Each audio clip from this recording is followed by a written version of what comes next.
tell me about the thing because my brother saying the children's school fee first thing tomorrow. Okay, listen again. Whether you send money or receive money through Western Union, MoneyGram, RIA, or Rapid Transfer at any EcoBank branch or sub-agent location, you get EcoBank branded copybooks, pens, pencils, and many other items.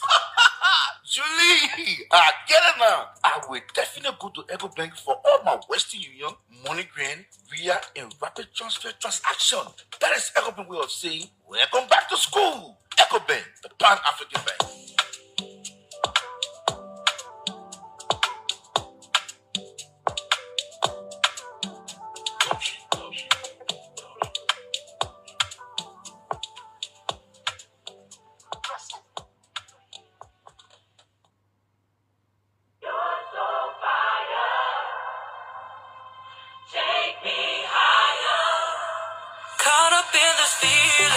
By popular request, your number one people-centered radio station, OKFM 99.5, once again presents the OK Health Walk under the theme, Promoting a Healthy Lifestyle for a Healthy Nation.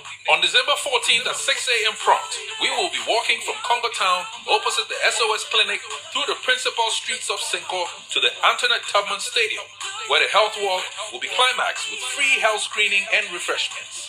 To all fans, ardent listeners of OKFM, social and fitness clubs, our fellow media colleagues, one and all, come join us to climax the year with a healthy lifestyle while we create the environment for great networking opportunities for your various businesses.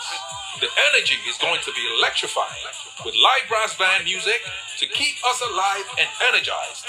To be a sponsor of this OKFM landmark event, reach out to the business office where a special media package awaits you. Mark your calendars. On December 14th, OKFM shuts the city down. Health is wealth, so join us in promoting that healthy lifestyle. And with OK, everything is okay. See you on December 14th. Oh, absolutely. With OK, everything is okay. Everything is okay. So if you are an owner of a business, if you operate a company or whatever institution you find yourself, you want to be a sponsor of the OK Health Walk, just come to our business office for discussion.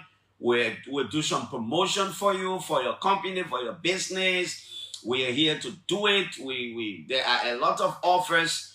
We are calling on people, to come and do sponsorship of the OK Health Walk that is slated for the second Saturday in December. We want to shut down the city.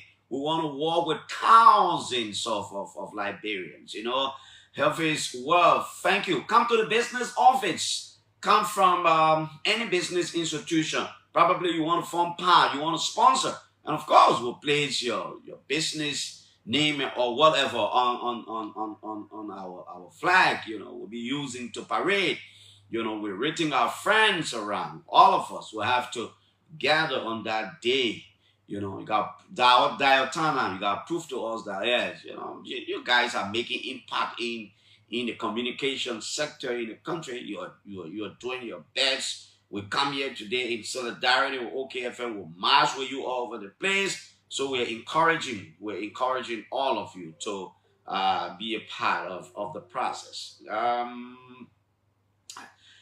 President Joseph Newman Boakai on yesterday welcomed 3 distinguished ambassadors accredited to Liberia at the Executive Mansion. Each ambassador presented a letter of credence symbolizing their government's commitment to fostering stronger diplomatic ties with Liberia. Receiving His Excellency Carla Bakus, Ambassador of the Kingdom of Sweden, President Boakai expressed gratitude for Sweden's long-standing relationship with Liberia. He highlighted Sweden's contributions to education and technical vocational education and training, particularly in Foya City, where Swedish-supported schools continue to make positive import. His Excellency Anthony Blanks, Ambassador of Canada, was warmly welcomed. Oh wow, we have a Canadian ambassador. Will he be based here? was warmly welcomed as he assumed his new role. President Boakai noted that Liberia and Canada shared a relationship that spans over 140 years. He acknowledged Canada's historic contributions, including the introduction of the YMCA in Liberia, and invited Canadian investment in key sectors. The Liberian president also received His Excellency Carol Van Ali, Ambassador of the Kingdom of Belgium. Wow, 3 distinguished diplomats presented the letter of credence to His Excellency the President. Now we can call them ambassadors to Liberia because they've presented their respective letters of credence to His Excellency the Chief Foreign Policy Architect of our country. Like I said, so today, the other day, Louis Brown and the others, Dr. Al Hassan Conte and the others appeared for confirmation hearing. I do not know as to whether they've been confirmed now, but today the Liberian Senate, through its Committee on Foreign Relations or Foreign Affairs, I think that committee is chaired by Senator Darius DeLong. I think I'm correct. The committee will be holding hearing for, it's going to be 3 p.m. today for some people who's supposed to represent Liberia, nominated by the president. Edward Appleton, you remember the famous Appleton doing the counting process of the votes. Edward Appleton is Liberia's ambassador to Japan, destined to replace, is it Ambassador Blamo Nelson? Yes, I think so. Yes, he will replace Ambassador Blamo Nelson if all works well. Ali Sila, the young Liberian diplomat, is being nominated to go to Senegal if he's confirmed by the Liberian Senate. Ali Sila, who's been in a diplomatic cycle. As a matter of fact, the last time I checked, he was, I think, the officer in charge of our embassy in Qatar. He's no stranger to the diplomatic terrain. He comes with a wealth of experience. Ali Sila is being designated to go to Senegal. Joseph Johnson, I don't know this person. I don't have to know this person. He's our ambassador destined to Morocco. If he's confirmed, he will officially take over his seat. So 3 nominees will appear for confirmation today. Is it 3 or 4? No, 4 nominees. 3. Edward Appleton, Ali Sila, and Joseph Johnson. These are the people who are nominates. So yesterday was an interesting show. Julius hosted former Assistant Information Minister for Information Services, Matthew Nyamplu, and he spoke. And Liberians are divided on some of the things he said. Well, people can have their different views.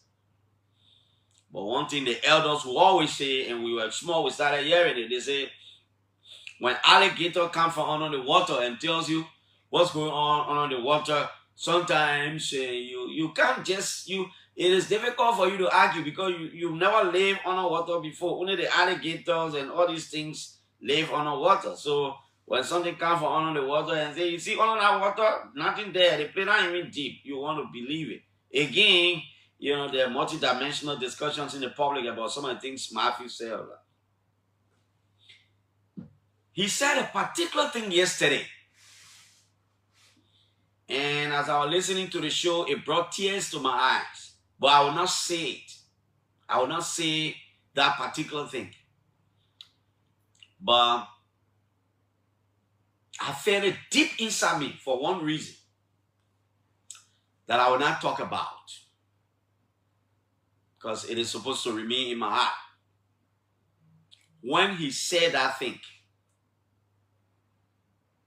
yes, my tears started running down my...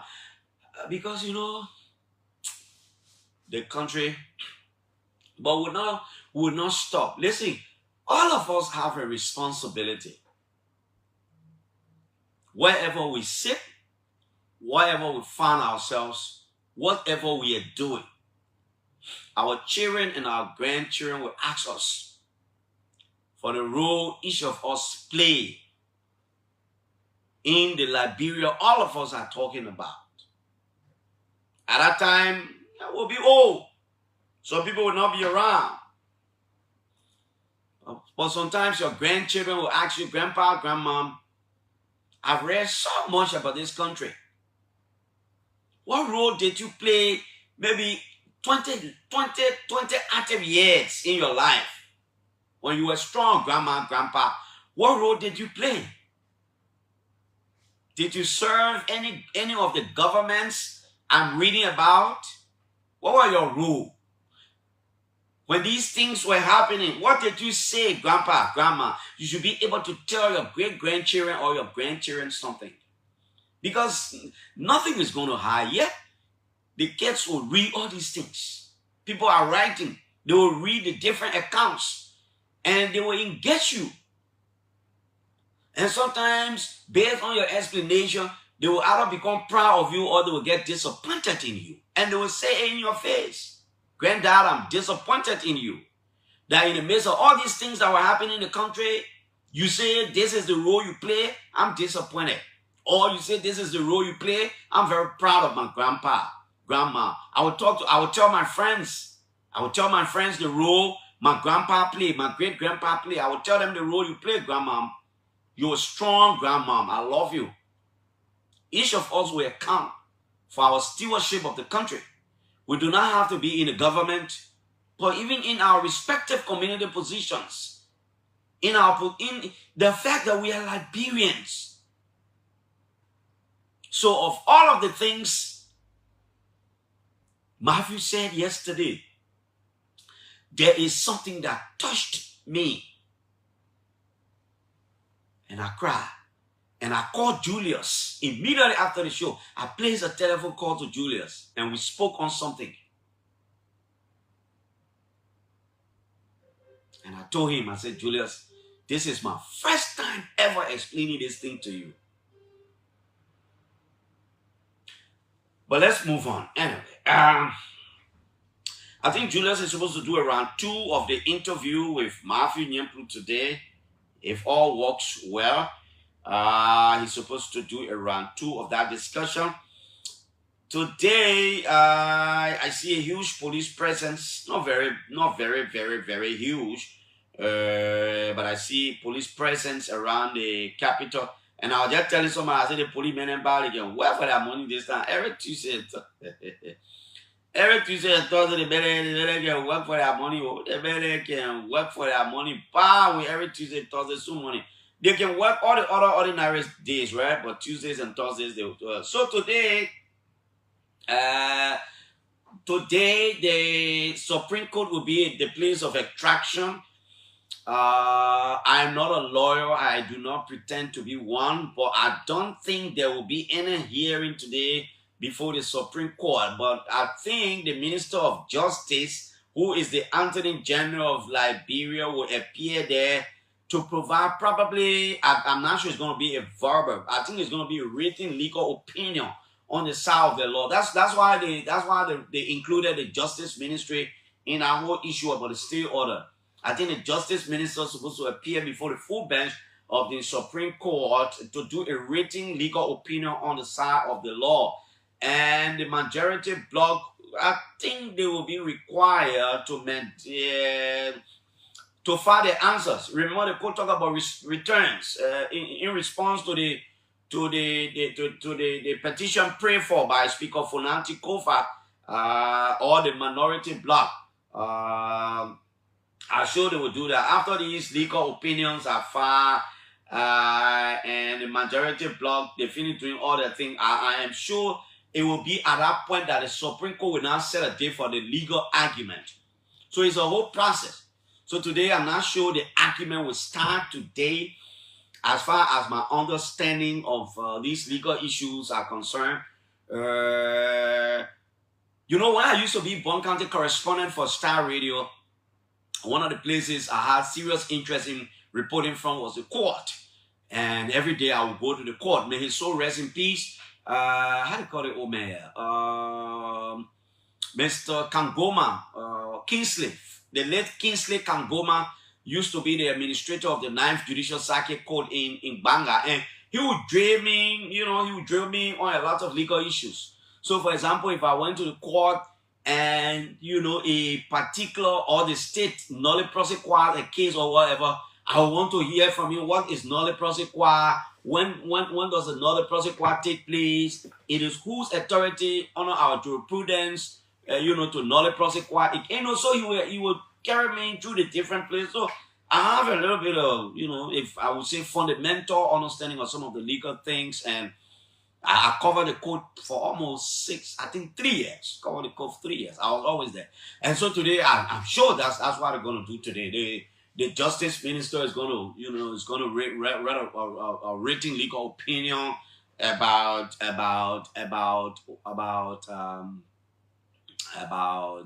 the law, and then the majority bloc will read the returns, and then the full bench probably will set up a date for the argument. Now, 8:15 this morning, a group or a representation of Liberian contractors will be here to talk about some of the challenges they are facing.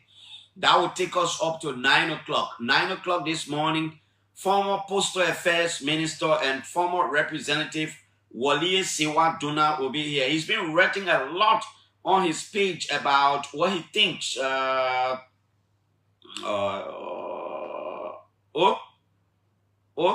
Wow.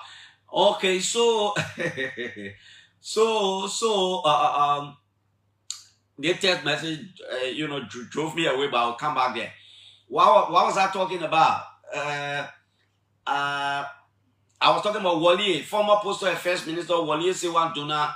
He's written a lot of opinions from his perspectives about the issues we are discussing, about the impasse at the Capitol building. So he's coming this morning, 9 o'clock, so we can hear from him. I've extended invitation 2 times now to Senator Augustine Chie. He too has been writing a lot, but he's been turning down, probably in good faith. Maybe he thinks it's now rep here to come on the radio, because I want to hear from all sides. I think he's backing the Kofa side in his whole thing. So I want to hear from him too. After the show today, I will extend him an invitation again that I am bringing Wale Sewa Duna, who seem to be, I don't want to say backing the majority, but from all of his analysis, I think he's making us to believe that the majority is proceeding well. So it is important that I bring somebody from the other side too, who thinks that the majority is not proceeding well. So after Wale's appearance today, I will still try to reach out to Councillor Chie. Let us see whether we can get him here sometimes this week on the show. It will be good. Let the public benefit from these different knowledge. The other public called John Stewart. The man wrote one long piece on Facebook. Oh, the progressive and stay around. You want to see that man read it? You want to see what the man wrote? Somebody is telling me that the Joseph Johnson is the Joseph Johnson who is designated to be our ambassador in Morocco is the very Joseph Johnson who was convicted alongside former Defense Minister Brani Samuka. I am told he was one of the deputy ministers under Brani Samuka, but he was later pardoned by President Josh Weah. I think both of them. Joseph Johnson, the man who is designated to go to Morocco as our ambassador, is the man who was accused, who was investigated, who was forwarded to court, who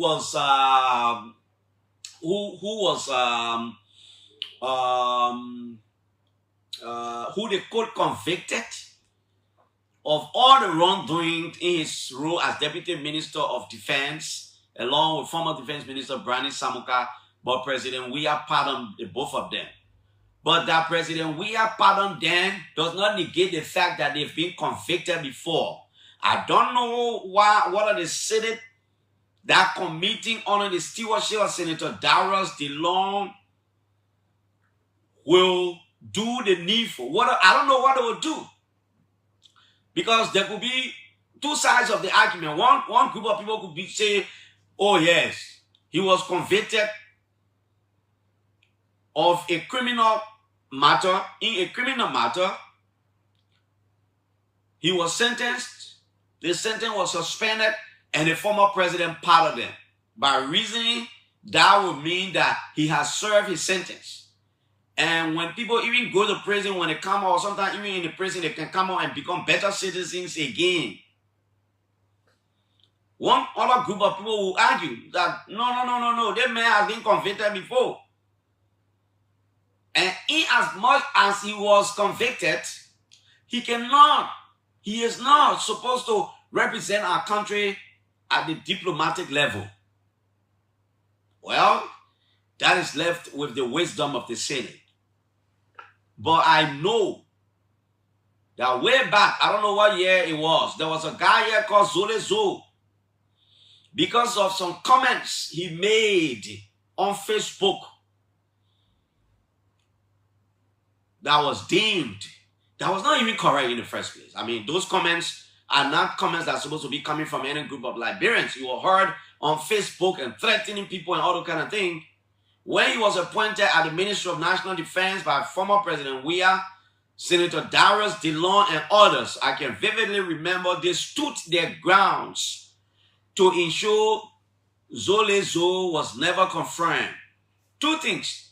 Either because he did not show any remorse, or even though he was remorseful, but the senators thought he could not be confirmed because he was going at the Ministry of National Defense, where at some levels he would have had some direct intervention with the soldiers, and so they didn't want him to pollute.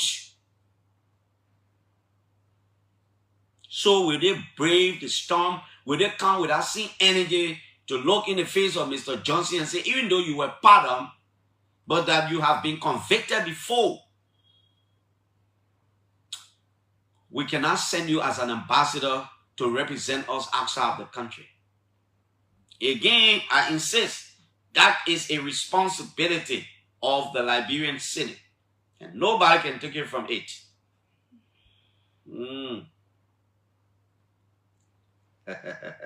Yeah, that is a prerogative of the Liberian Senate.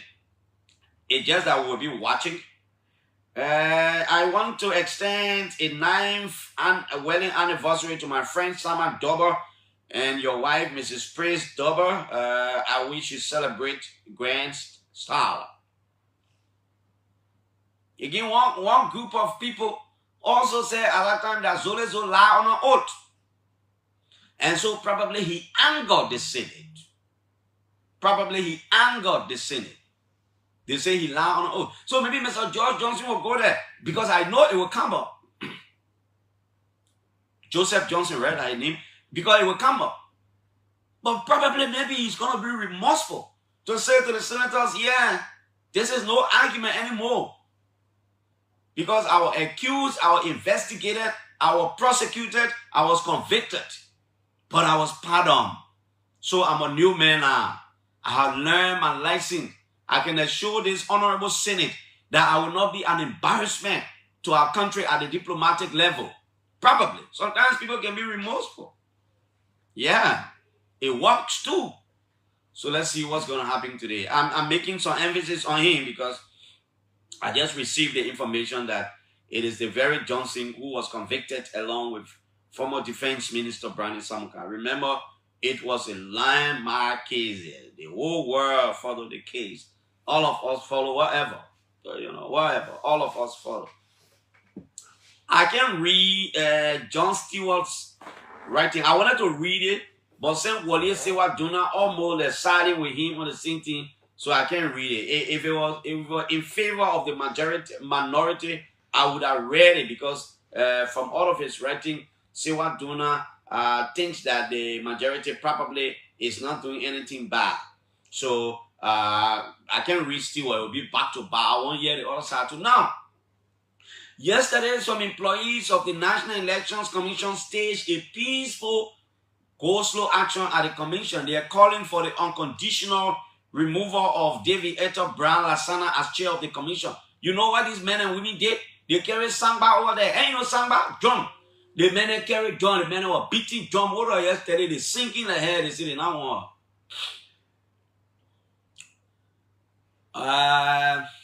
That is it for the Elections Commission. Few days ago, when the news broke out that the Inspector General of Police, Colonel Gregory Comer, went to the central prison and pulled out a particular prisoner, and because of that, there was a protest on the Japanese freeway, we decided to launch an investigation to go beyond some of the things we were hearing. And we came on the radio the next day and we provided some basic facts and information relating to the guy who was accused of one of those residing in Liberia and planning to overthrow the military government in Guinea. We display his passport, we display his national identification card or the carte d'identité, whatever they call it, and we display his driver license, all indicating that he's a Guinean citizen and that he was born in Lola in Guinea.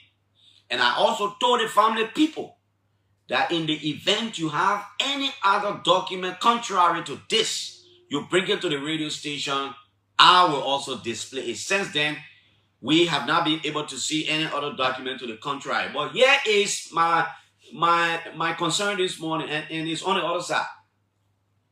So, assuming without admitting that the documents that we display is correct, that the guy is a Guinean, it does not negate the fact that he's a citizen of another country and he's supposed to be accorded due process even in the process or in the event of extradition. So I'm asking the Liberian government this morning, and my question is going directly to the Ministry of Justice. I miss out on something because I know they've been, at some point they addressed the Ministry of Information, regular press brief, but I'm asking the Justice Minister, Minister Oswald Toer, Mr. Attorney General, you are a lawyer with many years of experience. Now the court said the other time that they should turn over the man's living body. Up to now, we've not seen that one. Well, that is with the government and the court. That is with the state and the court. My concern is, where is this guy in question? If he was ever turned over to Guinea, then my other concern is, did Liberia as a country follow all of the protocols or all of the provisions of whether it is domestic or international law that talks about how a citizen of another country who is accused of causing trouble in his country and came to one country, but that country, the host country, wants to send the person back. Did Liberia follow the different protocols and the channels? Do we have an extradition treaty with Guinea? Did we send the guy back to Guinea? Did we follow? Was his lawyers present? Who were his lawyers? What did they do in the process before we send him back to Guinea? How long did... So you see, so the government got the responsibility to answer a lot of questions. Because a Liberian, and you know, I do not know this guy. I don't have to know this guy. I don't know whether he's a politician or not. But sometimes people are accused of a state for different reasons. So my understanding is that that kind of process takes a lot of time because the government of Liberia will have to find out a lot of things. What did the man really do? Was he really planning? Can we extradite him to Guinea? How? Where are his lawyers? So it's a whole process. But I think the government hasn't done enough to provide public information about this guy. Two things are here, critical. First, his well-being. Where is the guy?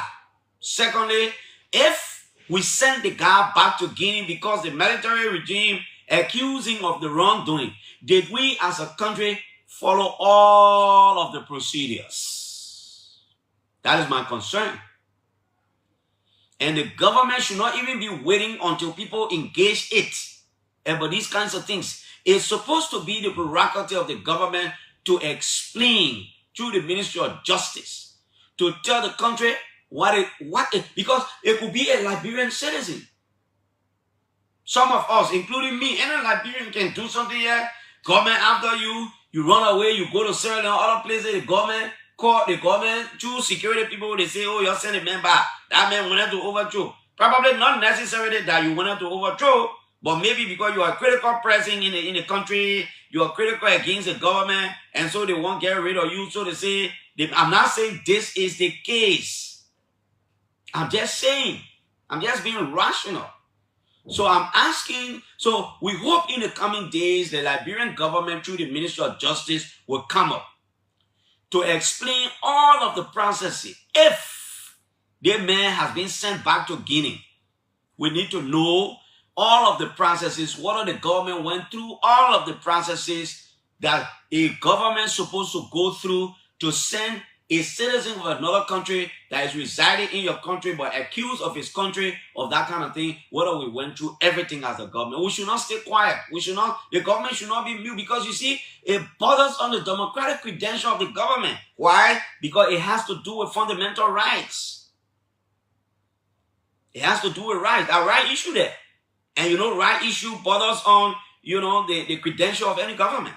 So the government should not be waiting until we be asking the government, and we'll be saying, oh, we concerned, we not know what's going on, nobody telling us. No. There are procedures, my friends. There are procedures. There are procedures. The Attorney General is a lawyer. All the people know that there are procedures, and they're supposed to follow all these procedures. Again, I am not saying they did not follow the procedures. I am just saying they're supposed to follow the procedures. And if they did, then they should explain to us, because they owe us that kind of explanation. Because you see, it can happen to any Liberian. It can happen to any Liberian. I remember when Henry Costa, a Liberian, had an issue with the government here, and he ran into Sierra Leone. Liberia wanted him back. But then the Sierra Leone government, through the Ministry of Information, said, I can remember vividly on BBC, said, we are a sovereign nation. We do not owe explanation to other people. And they didn't send him back. Well, that's it. I am in the Kwandu Boni district in Lofa County. The district commissioner is Mr. Lucinin Ducle. I think I have it correct. Commissioner Ducle, somebody sent me your number. Are you on the line? Yes, sir. Good morning. How are you?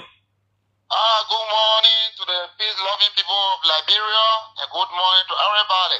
Okay, so you are live on OKFM in Monrovia. How is Kwandu Boni district this morning? Kwandu Boni district this morning is peaceful, it's cool and calm. We enjoy the atmosphere this morning. Okay. And the natural air condition we are enjoying. Oh, you went off? No. I have to do something. You can't go. Commissioner, you can't go. You got a lot to offer us. Folks, I'm coming. Lock, I'm coming. I'm coming, Lock, I'm coming. I gotta call back. Commissioner, are you there? Yeah, I'm there. No, the last time I heard cool and calm was many years ago. Now, what is this information we started hearing about a huge military presence in Kwandu Boni a few days ago that was reportedly scaring the people because of the huge presence of the military? We heard that your citizens were getting afraid. What was the issue there? What did the soldiers go to do there? Soldiers, the army have the routine. When a year comes to an end, they can take patrol all over the borderland. Equally so, the Guinean too, the same thing that the patrol, they want to visit all the borderland to see to it that the area is peaceful. Mm-hmm. Yeah, so at that moment, even the AFL went to take the patrol over to Kwandu Boni borderland from Brongedu to Sifudu to Bakedu and come back to Vonjama. But people who are not been using them, who are not been seeing them, they say that, oh, what's going on? When you see a group of army put together without asking their question, without any other thing, they were panicked, and later on they got to know that they're their own soldier. So it was not anything harmful. Is it the first time? No, this is not the first time. You know, I have been working in the district over 15 years. This is my first time to be the commissioner, but I've been a district inspector in Quaduboni district throughout the 15 years. This is not the first time. Last year, they did it. This year again, we saw them. That's a normal routine. Now, are you sometimes aware as authorities of the district that sometimes this time the military will come to do the regular routine in your words? Yeah, they will not come until they inform the authority.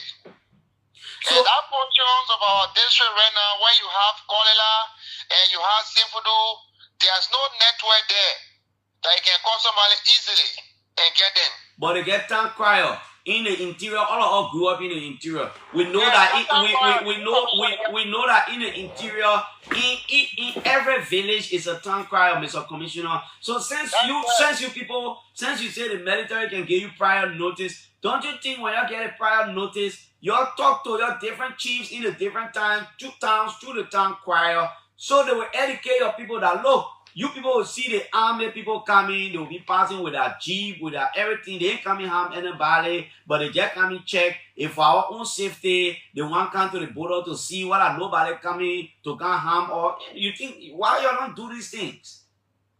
That's what they did. That's what they did. They informed us through the office of the superintendent and we informed the people. People we saw them on the Mora coming from Morovia to come, they are giving the information. It is not like that. I just want to talk on the misleading information yesterday concerning about Guinean crossing to come in Sefudu and put the flag down. And put the flag down and take the flag over and carry it. That is misleading. I was just talking with your correspondent this morning. I talked to him that information is very brilliant. Everybody know that we're getting Kuto place. They send stream military to their borderland. And some people came to concern that particular because there's swamp between us there. They're not a hard land. We have a swamp between Liberia and that of Guinea. When you cross the swamp now in Liberia, sir. When you cross the swamp in Guinea, sir.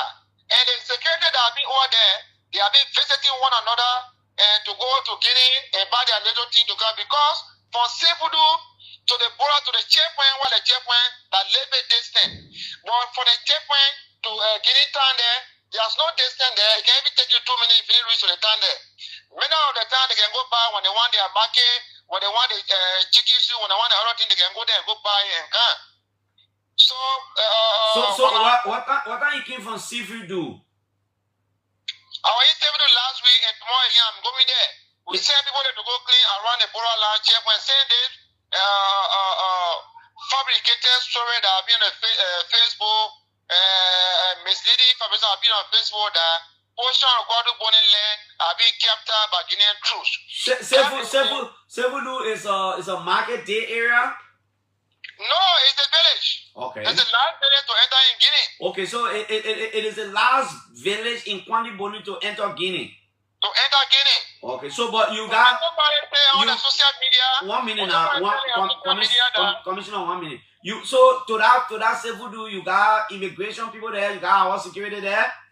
The NSA there, the immigration there. Oh. And the joint security are there. Okay, so it's like a border town. The border town, they get the immigration building.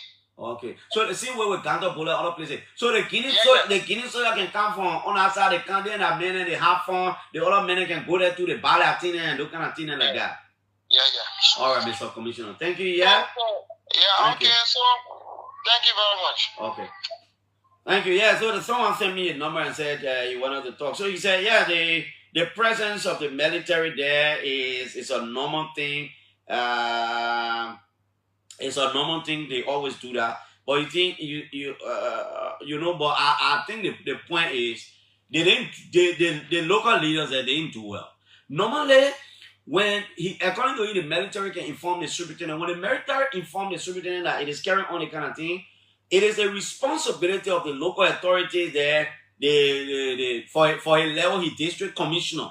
So he will send a message down to the paramount chief. The paramount chief will send a message down to the clan chief. The clan chief will send a message down to the zone chiefs. The zone chiefs will send a message down to the town chiefs. No, that way step until it will count down. Then they how they call it people? The town crier. The town crier in the town crier. My man, leave me, man. Go sit down, man. Go sit down. Go sit down. Go sit down. You know, the town crier in a different town now will inform the people now. Say, look, my people, the Soyo people will be coming here. You will see them passing with a BB gun. You will see them passing with a BB car. But they not can do nothing. They just coming to go to the border. You know, they can do it every year. They want to protect us. Then by the time the people, in fact, when the people see the Soyo people say they don't want to be clapping, hey, our people coming. That's how the things going to be. But when you not inform the people, I just come from the farm. I came from the farm. By the time I get on the mirror, boom, I bump into huge military convoy with BB gun. I will jump by in the bush. And when I jump by in the bush, I'm going to my village, I will say, man, the thing I saw, you know, some people can stand looking at it and say, the thing I saw, wall and cow. I saw Guinea soya. Because some people can tell the difference. Some people will be smart to tell the difference. But you know, the how the rumor can spread. And you know, rumor can spread in the bush more than in the town. Because by the time the man says it in a village, one person from the village will go to the nearby village. The nearby village will go. And in the village, they say they have a way of doing things when there is a danger. In some of the cluster communities in the village, they will say, by the time you hear the bell sound, boom, it means all the men should come outside with a single barrel gun. It means there is danger. By the time you hear, so they got a different way of responding to these things. So it's good for you to educate our people on the different steps and all these things. I'm asking all these questions because the man's lawyer, Councillor Kabina Janan, said a lot. And the government hasn't been able to respond to some of the things he said. And I think it is his responsibility of the government to respond to some of the things. So we're bringing it back to your attention. I'm trying to get in touch with Madam Emma Glasgow from Egypt. Yesterday, she signed a memorandum of understanding with the Fisheries Resources Authority in that country, and is supposed to create mutual benefit for the fisheries sectors of the both countries. We hope we can get her. If we don't get her, then we will open the telephone lines for your participation. At 8:15, a group of Liberian contractors will be here to talk about some of the issues affecting them. And 9 o'clock, Wali Sewa Jonah will be here. Most of the Liberian contractors can complain. That's why I put it in the face of the finance minister the other time. And I think the government needs to, they need to do it differently. They need to redefine or design some of the strategies. Most of the contractors are complaining that the government will give you contract and you will do the work. Sometimes after 6 months, they can pay you. The same thing with the radio stations. The people will come that months ago I talked about this thing. Government institutions will come on the radio, out of courtesy. You allow the people to appear to get the money now. My brother got to wear a red jacket. The process can be easy, right? So take for example, the man get his preliminary tax clearance. Probably the man get his preliminary tax clearance for 1 month. Or the man get his tax clearance for 3 months. The business entity, the radio station. The radio station gets its preliminary tax clearance for 1 month. Or we get tax clearance for 3 months. Then a particular government institution, like the case now, a particular government institution owes the radio station $1,000. They do the interview today, they owe you $1,000. They not pay the money until 3 months. Your tax clearance expire. Then they say, bring your tax clearance. Then your tax clearance expire. Because your tax clearance expire, you don't get money to go renew because a lot of institutions in the government owe you, they didn't pay, so you get money to go renew. So you can't get your money from that government institution because you don't have a renewed tax clearance. Because your tax clearance has expired. Even though it was with you 3 months ago, but in the space of the 3 months, they didn't pay your money. So there gotta be, the government people gotta be honest, there gotta be some understanding between the government and these different business people about the whole thing. Because take for example, what it will mean when we say, if you come from any government institution, when you bring out money, you can come on the radio, then the relationship will get sour. Of course, we're not supposed to hold government at that. Government is an authority. All of us, we're supposed to have some respect for the government that we have. But time to pay your money now, they say when you get your tax clearance, they can't pay because, and we'll go through the auditor, will come, the internal auditor, we won't be in trouble. But mind you, 3 months ago, they didn't pay that money until the tax clearance expired. Well, we have Madam Emma Glasgow, I'm sure is on the line. Madam Director General, good morning. Good morning, Clarence, and good morning to your listening audience. You're not sounding as active as you should sound, especially at a time when you just signed a memorandum of understanding with your counterparts in Morocco. Not Morocco, but Egypt. Oh, well, I don't know what you mean, but I think I'm okay. Okay. Now let's talk about the signing ceremony yesterday. I've been reading it a lot. I think everybody is embracing it. Now you signed a memorandum of understanding yesterday, and I will go to just read probably the first paragraph because we are interested in particular issues here. But let me just go and read the first paragraph. Madam Gigi, just hold on a little bit, and then you will expand on exactly. The Fishery Authority, you signed a memorandum of understanding on technical cooperation with the Lakes and Fish Resources Protection and Development Agency in Cairo. The MOU is an MOU of technical cooperation. What does this mean? How do you explain this? Okay, so again, let me say thank you for providing the platform for me to be able to inform the people of Liberia as to what is obtaining in the fisheries sector.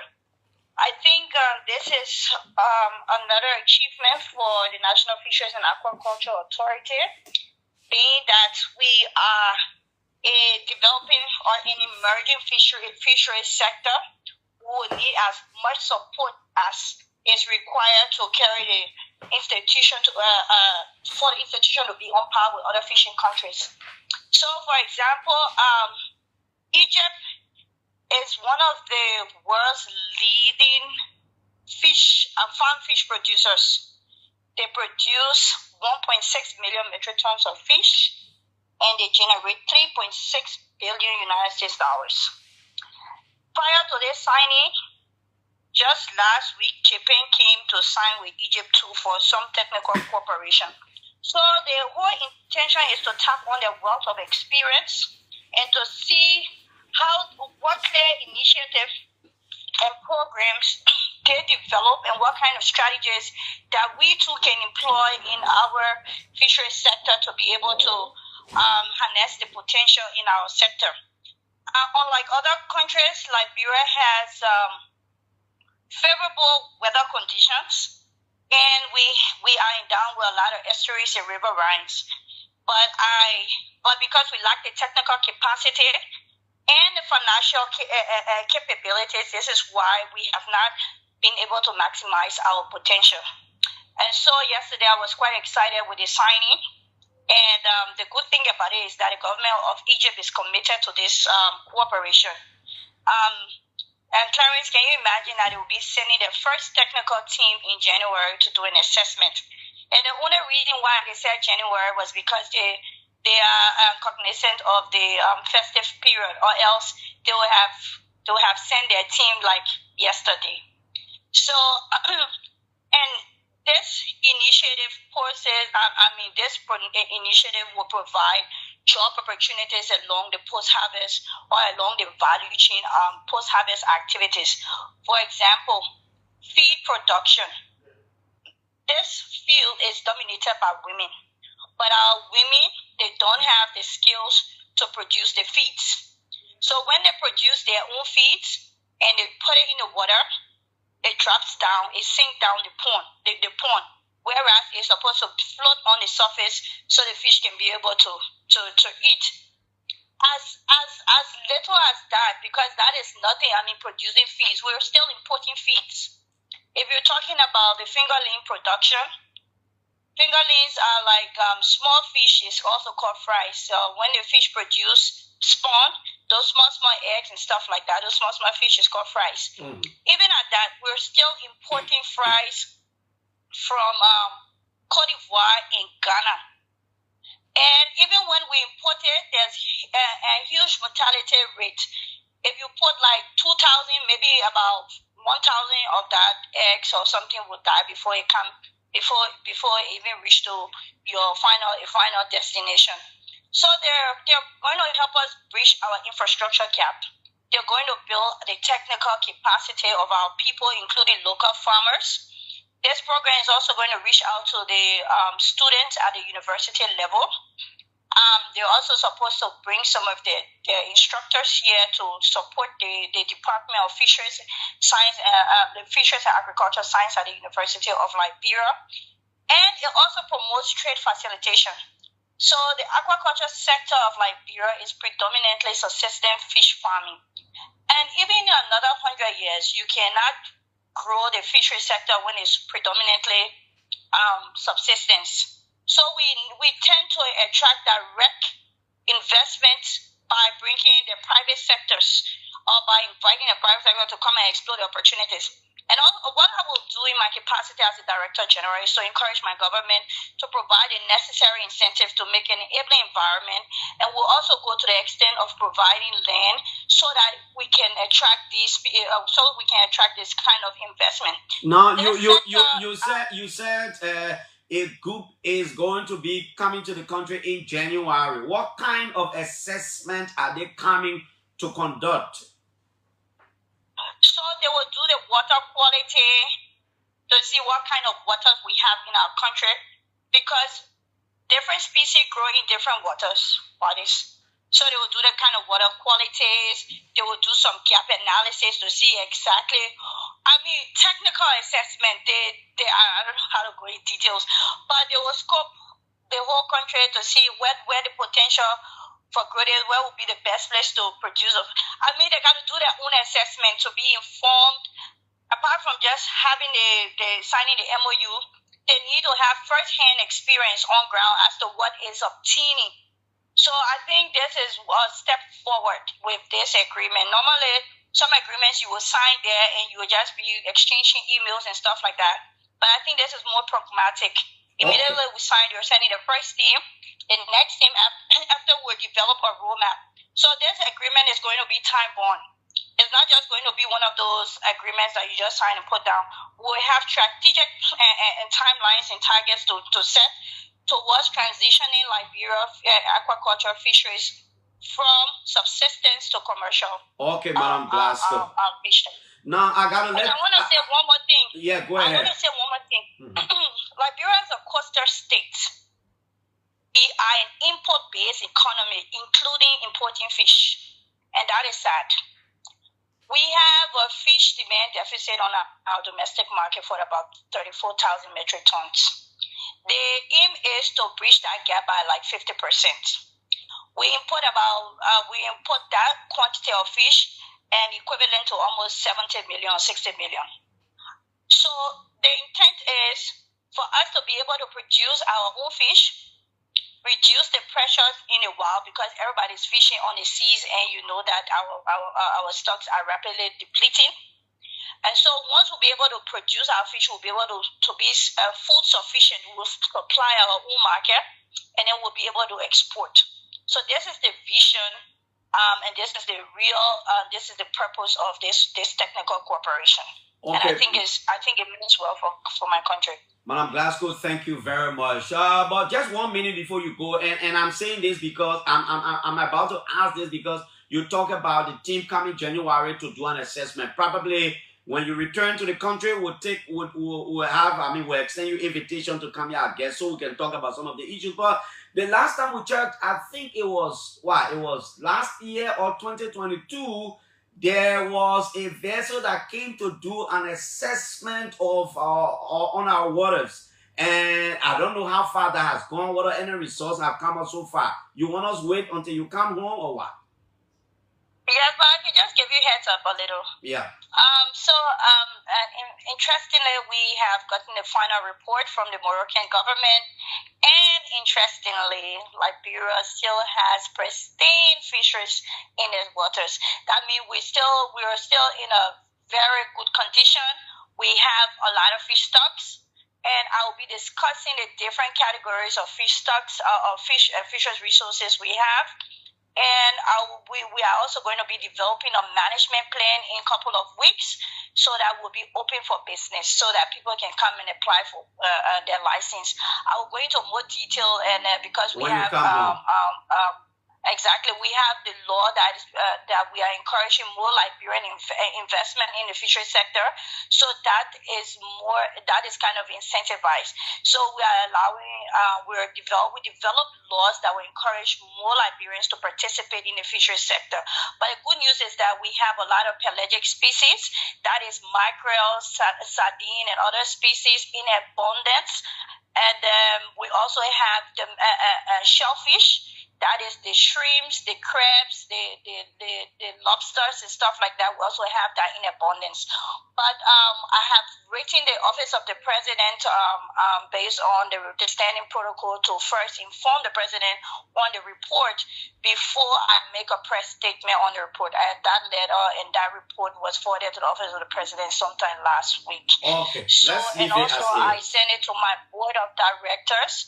I've sent it to my board of directors too, to review it, and then after I will do a press statement or a press conference on what is obtained. Thank you very much. Thank you, Emma. Emma Glasgow is the Director General of the National Fisheries and Aquaculture Authority. She was speaking on the line from Cairo in Egypt after signing a memorandum of understanding to improve our fishery sector. The good thing is, she says, I'm not detailing anything in that report because I will have to brief the president and brief the board. But the good thing is, Liberia is in good standing. Let's take calls. We are expecting our guests, probably they're outside waiting for somebody. Once they're coming, we will take them. But 0777 700-995, 0777 70995, 555 026 995. Good morning. Good morning. Good morning. Let me say good morning to the Excellency President Brothers. Someone take over from Brother to society. Yes, so sir. Let me appreciate you for the discussion. Let me appreciate Madam Emma Glasgow for what she's doing on behalf of the country. When we talk about change, I think we need everybody ever until to have the government or the president do the work in the interest of the country for the next 6 years. So I want to appreciate her. And the issue about foreign bully and the president around there and people are fearing, I think the question he asked and I think the article the man who is your phone. So my question is, I mean, is there any time that when security personnel went to a locality or location, there should be to environment or environment in the town or the environment? Because I mean, people operate on a reason, right? So coming to a place where you that one is different. You heard the man say it's a normal routine. The military can just go patrol the border. It's not any classified national security issue to say they should keep it from people. That one's different. I mean, what remember? Hello? Yeah, good morning, Clarence. Good morning, Clarence. Yeah, good morning, good morning. Yeah, my name is Charles Yates, Liberian journalist. I calling you this morning from Broadway, driving to Morovia. I mean, eat all your fear, coffee and over. I mean, here we're discussing aquaculture now, so you might know that we'll eat good fish and more we discuss it. I just listened to the Director General of NAFA this morning on your program, and I just want to say congratulations to the able leadership of Madam Emma Glasgow. And we should look beyond politics. See, when people come to government with clean heart, a commitment to work and to serve the country, we should give them the opportunity and give them all the necessary support. Putting politics aside and looking at the interests of the country. Madam Glasgow, over the years, have been very effective. I mean, you can bear me witness from the George Weah regime to now. She's one of those government officials that we've been following, we've been seeing her work, and they're speaking for her. So we just want to call on the government to work with her, forget about politics, which side she's from, which side she's on, and just put Liberia first, and just make the games for our country. Thank you so much this morning. Thank you. Let me take this as the final. Our guests are here. Hello. Good morning, Veteran Clarence Jackson, and let me say good morning to the people of Liberia. This is activist McLean Renner, and I don't join you. this morning from Luja, head office here in West Point. I bring United for Justice and Accountability. Quickly, two issues quickly that the first one has to do with the misleading information that some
affecting we the poverty stricken people, and yet. Okay, Chief. Thank you. Thank you so much. I know. How do you respond?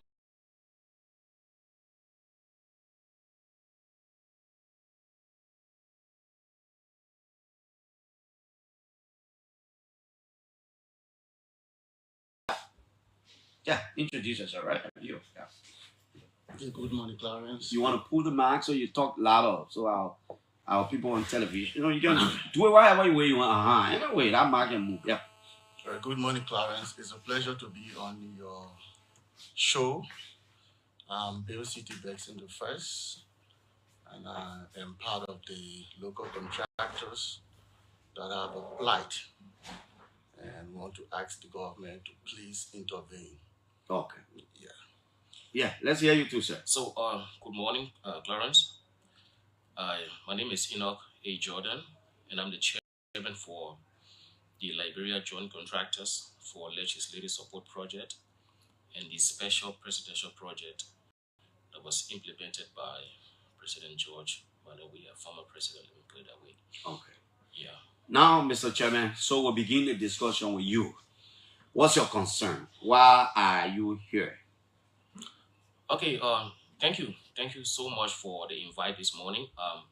I remember 2019, May, I was in this office, I was in your studio, and I was flagging out this issue regarding the issues between the contractors and the government through the Liberia Agency for Community Empowerment.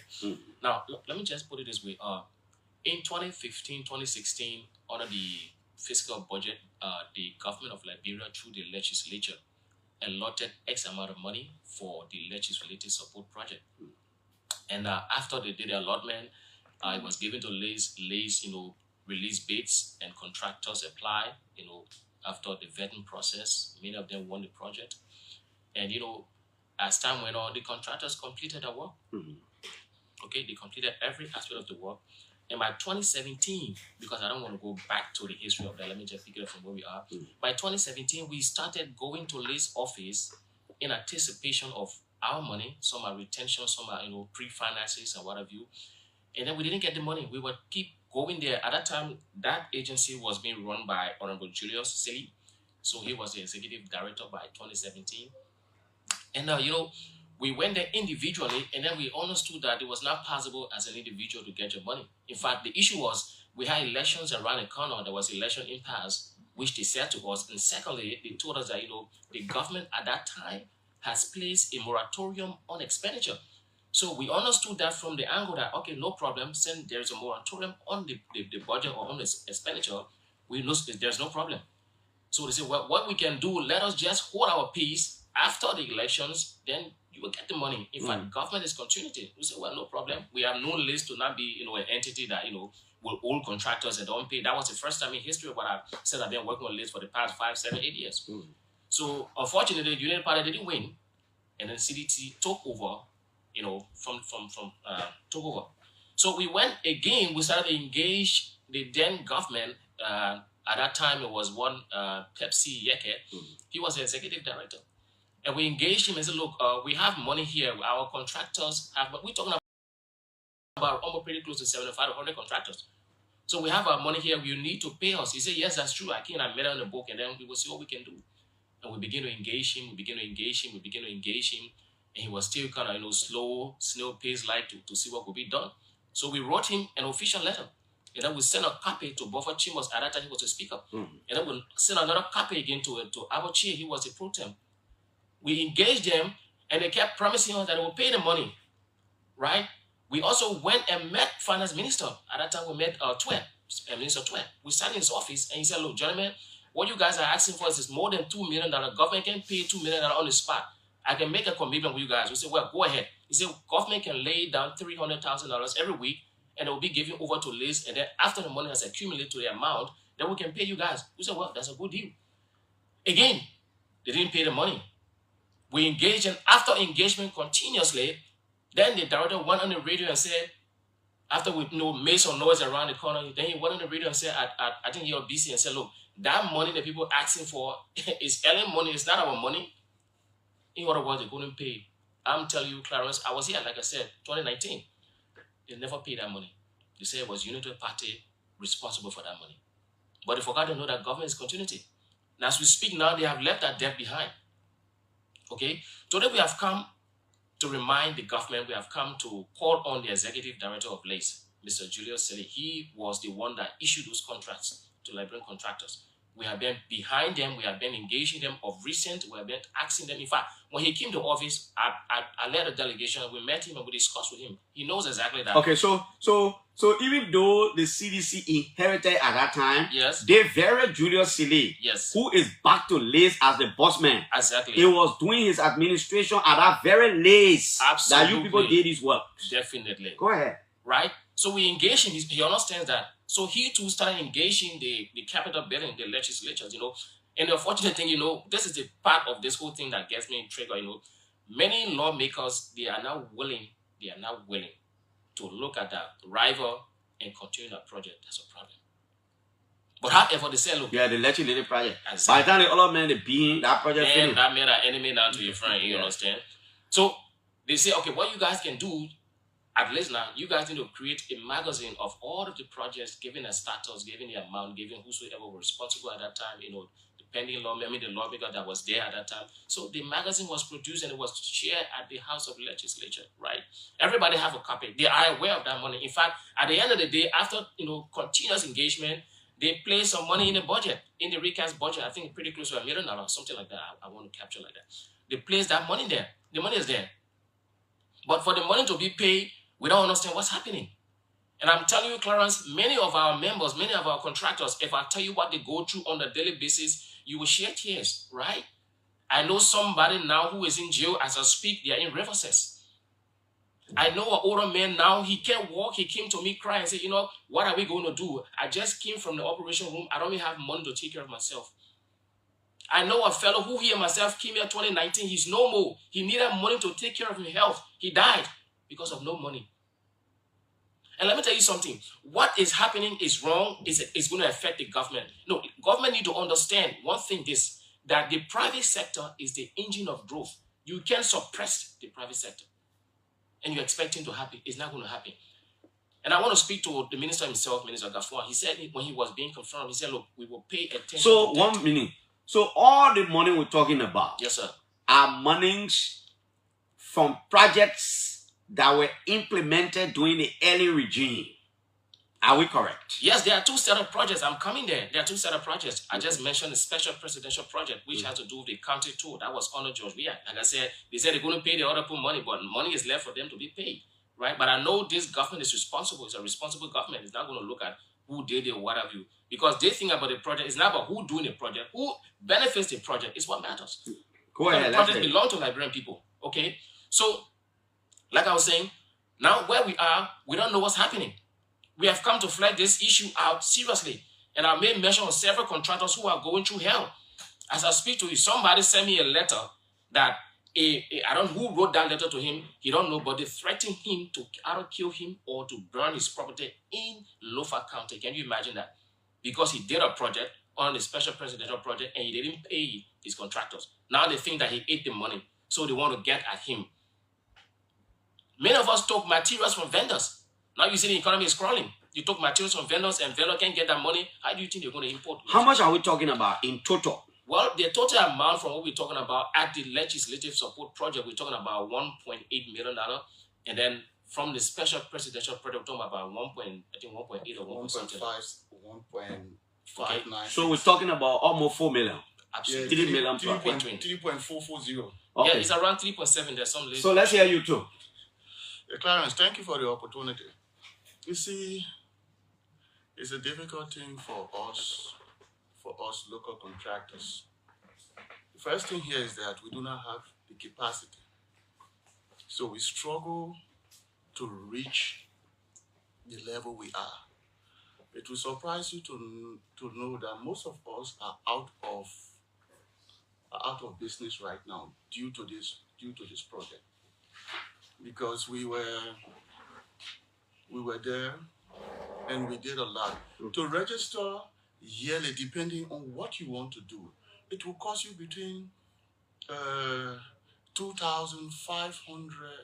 $4,000. And so after doing these projects, if we don't have our money, we can continue to operate. A lot of the contractors today are, I don't want to use the word destitute, but they are, but we are, right? Because we do not have the means to go back to do registration. And it is difficult. You see, when we did these projects, I will be frank with you that the government gave us money in advance. When we completed to get our retention, or some of us completed without the last payment because we have rapport with the vendors. Like if you check some of us now, we owe in the tune of 10,000, 20,000, and the guys are giving us hell. We need this money to continue with business. If we don't have the money, we can't do business. It is difficult. If you look at what we have here with us right now, you will see that there were 56 contractors from the angle of the lower house, 47 contractors from the angle of the upper house, and when it comes to the special presidential project, 26 contractors. So we're talking about like 120 some. And I mean, Clarence, if government do not help us, we will continue to be down. We will continue to be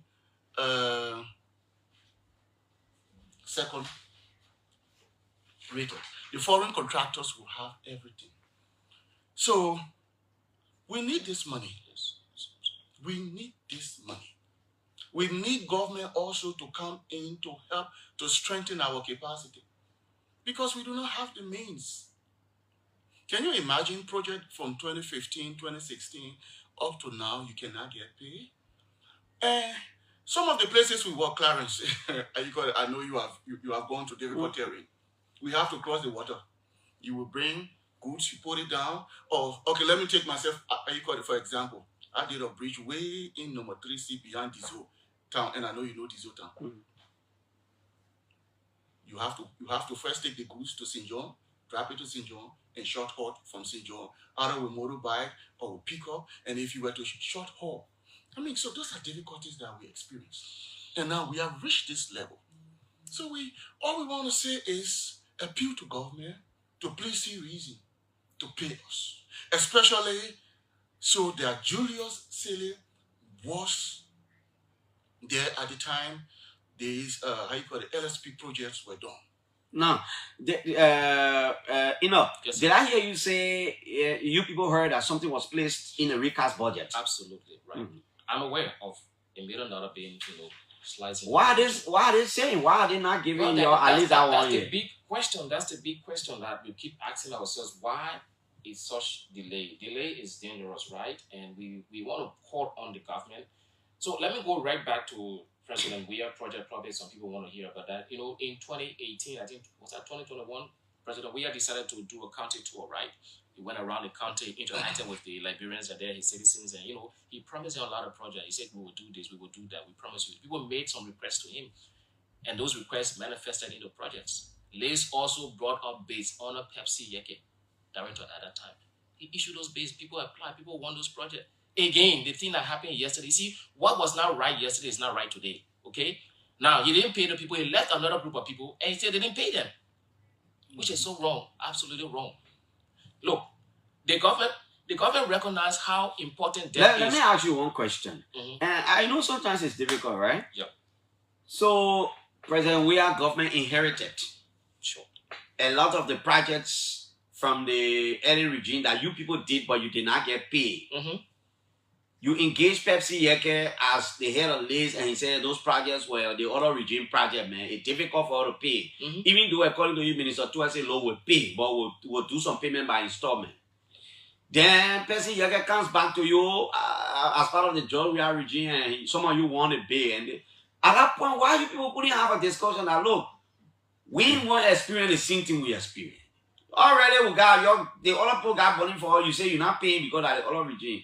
Where are we going to get money for now to even implement the other project? I mean, at that point, why can't hold on? Now, let me say something to you, Clarence. It's a complex issue, right? Many of these new projects we're talking about under George Weir, they are not all Liberian contractors. They are different set of group. Not those people that want to project in on an LSP. They are new. I know myself. I wouldn't go there. Where would I going to take money from to go and start or initiate the project? It's not going to work. It was a new group of people. Okay, new group of Liberian contractors. Exactly. Do you understand? New group of people. So this is where we are as we speak now. This thing is going beyond our thinking, is going beyond our capacity because we don't know what to do. But you know one thing what is happening here? There are people who are in government now, know about these things. I mean, know about these projects. And let me just put it this way, right? Now, if I take a look at Honorable Prince K. Moyi, he's a senator now, right? During that time, he was district number 2. He had project in Manowansu. He built a town hall there. Okay? At that time, Manowansu, yeah. He built a town hall there. He got 2 town halls he built there. The contractor isn't getting paid for that. Okay. Now we got Honorable Emmanuel Nukwe. At that time, now he's a senator. But at that time, he was district number 5. He did several projects in Massaquoi Town, Womack Town. He did youth center, cover, town hall, clinic, youth center, and the contractor hasn't getting paid. But they are going up. And they need us to take us there. You understand? We're talking about Honorable Samuel Koga, Womack Town, Goman Play Town. He did a market, nothing. Honorable Zopena, he did a guest house in Grand there. The contractor hasn't getting paid. So these are names we're talking about. Even President George Weir. Now, as we speak, okay?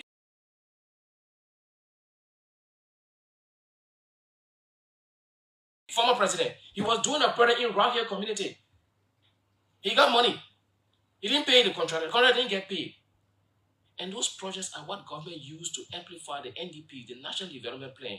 Government said, we'll do this for our citizens. They use us as contractor. People want to use us as the Martian scenario where they build the Martian and ask the trucks not to pass there. Is that good? It's wrong.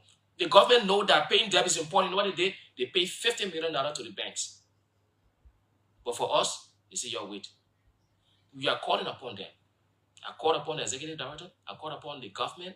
I called upon whosoever in government who knows about this money. This money is legitimate. It is our right. That the money we use to pay our children's school fee, we use to help ourselves, pay our rent. In fact, look, if government pays them money, they will still get benefit. Why? Because we'll go back to renew our documents. Like he said, some will pay $2,000-3,000 just to renew document that has no, hinge on it to say when you renew, you will get contract. No, that's not true. That's not true.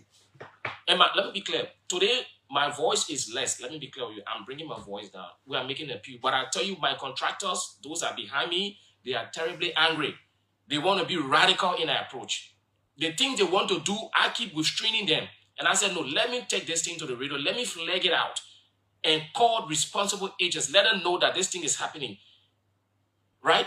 So I may be trying my best, but which we don't want to happen, We don't want it to happen. That our people will take the streets because they want our money. We are saying no to them, and we said no yesterday, today we keep saying no. The president say, arrest a general, I'm going to remove the R from there and say what? Rule of law. Is it fair for all to work for government who can't get money? Is that part of the rule of law? No. It's wrong. What do you do next? What's the way forward? You've come, you talk, they're hearing you. You know, I think I will take some time to help you in this process, to continue on to take some time on my show to remind the government, because you are Liberians. Most of the time we'll say, Liberian will not be expected on their own economy. We have to empower the Liberian own businesses. So what is the way forward now? What do you do beyond this moment? Now, the first thing we have done here today is to flag the issue. We have created a table for discussion, right? We don't want to be radical. We don't want to take the street. We don't want to do something that is going to have a bad image in the government. No, we are partners. We are PRP. We are partners in progress. The government depends on us. We depend on them also, right? We work together. So it's not our intent to do something that will, diminish their name or bring their name down. No. We don't intend to do that. But if we don't get the expected result, we might be constrained to do something that is not good, and we don't want to go there. So we are firstly sending out this caveat to them. Look, please settle Liberian contractors. It is very important that you do that now. You do that now. The year is about to end. If they don't pay the money, it's going to be a brand new start over. We don't want to happen. We don't want that to happen. And I keep saying this, we don't want that to happen because I know what I keep hearing from my people. They keep talking to me. If I'm talking, there are texts coming saying, say this, say that. I'm not going to do that because I'm a responsible person. I know what to do. But I'm calling on the government. I'm calling on the president. In fact, let me tell you something about this LSP project. It was true. One of my projects that the LSP came into being. 2012, we want to do a dedication in Bond County. It was at the, I think, what is that, CEP? Yeah, Community Empowerment Project on the list. And when they went to do that by this guy they called Anthony Rancy Kumia, he was executive director at that time. So when they went to dedicate the project, and they invited the then president, he was vice president at that time, and when he saw the work Liz was doing, he said, I'm amazed that Liz is working like this. We need to take your name back to the legislature. And he took their name back to the legislature. That following year, 2013, they gave Liz $1 million. The following year, they gave Liz money. From there, they diverted this money and make it the LSP. Why should we be treated that way? It's wrong. It's absolutely wrong. Let's hear you, Bill. What's the way forward? What do you do next? Clarence, like he said, we are appealing to government. Okay. We do not want to fight. We do not want to make noise. We are responsible people. But when you push a man to the wall, when he can no longer go back, then he will bounce back. Like he said, we have been having meetings. Some of the contractors think that the scenario at the Capitol, when the contractor went under the speaker or one of the honorable car, yeah, we should do the same. And we said no. The first thing is let's continue the engagement, because when we engage, we feel it is much better, and we want to continue that process. So we want to call on the engagement process. Yeah. Yes. Negotiation table. So we want to call on the House. We want to call on the Minister of Finance. We want the office of the Father of the Nation, the President, to please come in and act. We don't want to create a scenario where we will come to the spotlight, where again the cameras will be running and it will create a bad image for Liberia. But we are destitute, Clarence. If you see some of us sit here and laugh and smile, it's because we want people to think that it is okay. But all is not well. All is not well. Whatever little we have, even if you don't pay us in one shot, pay us by installment. Look, gentlemen, we'll give you this year.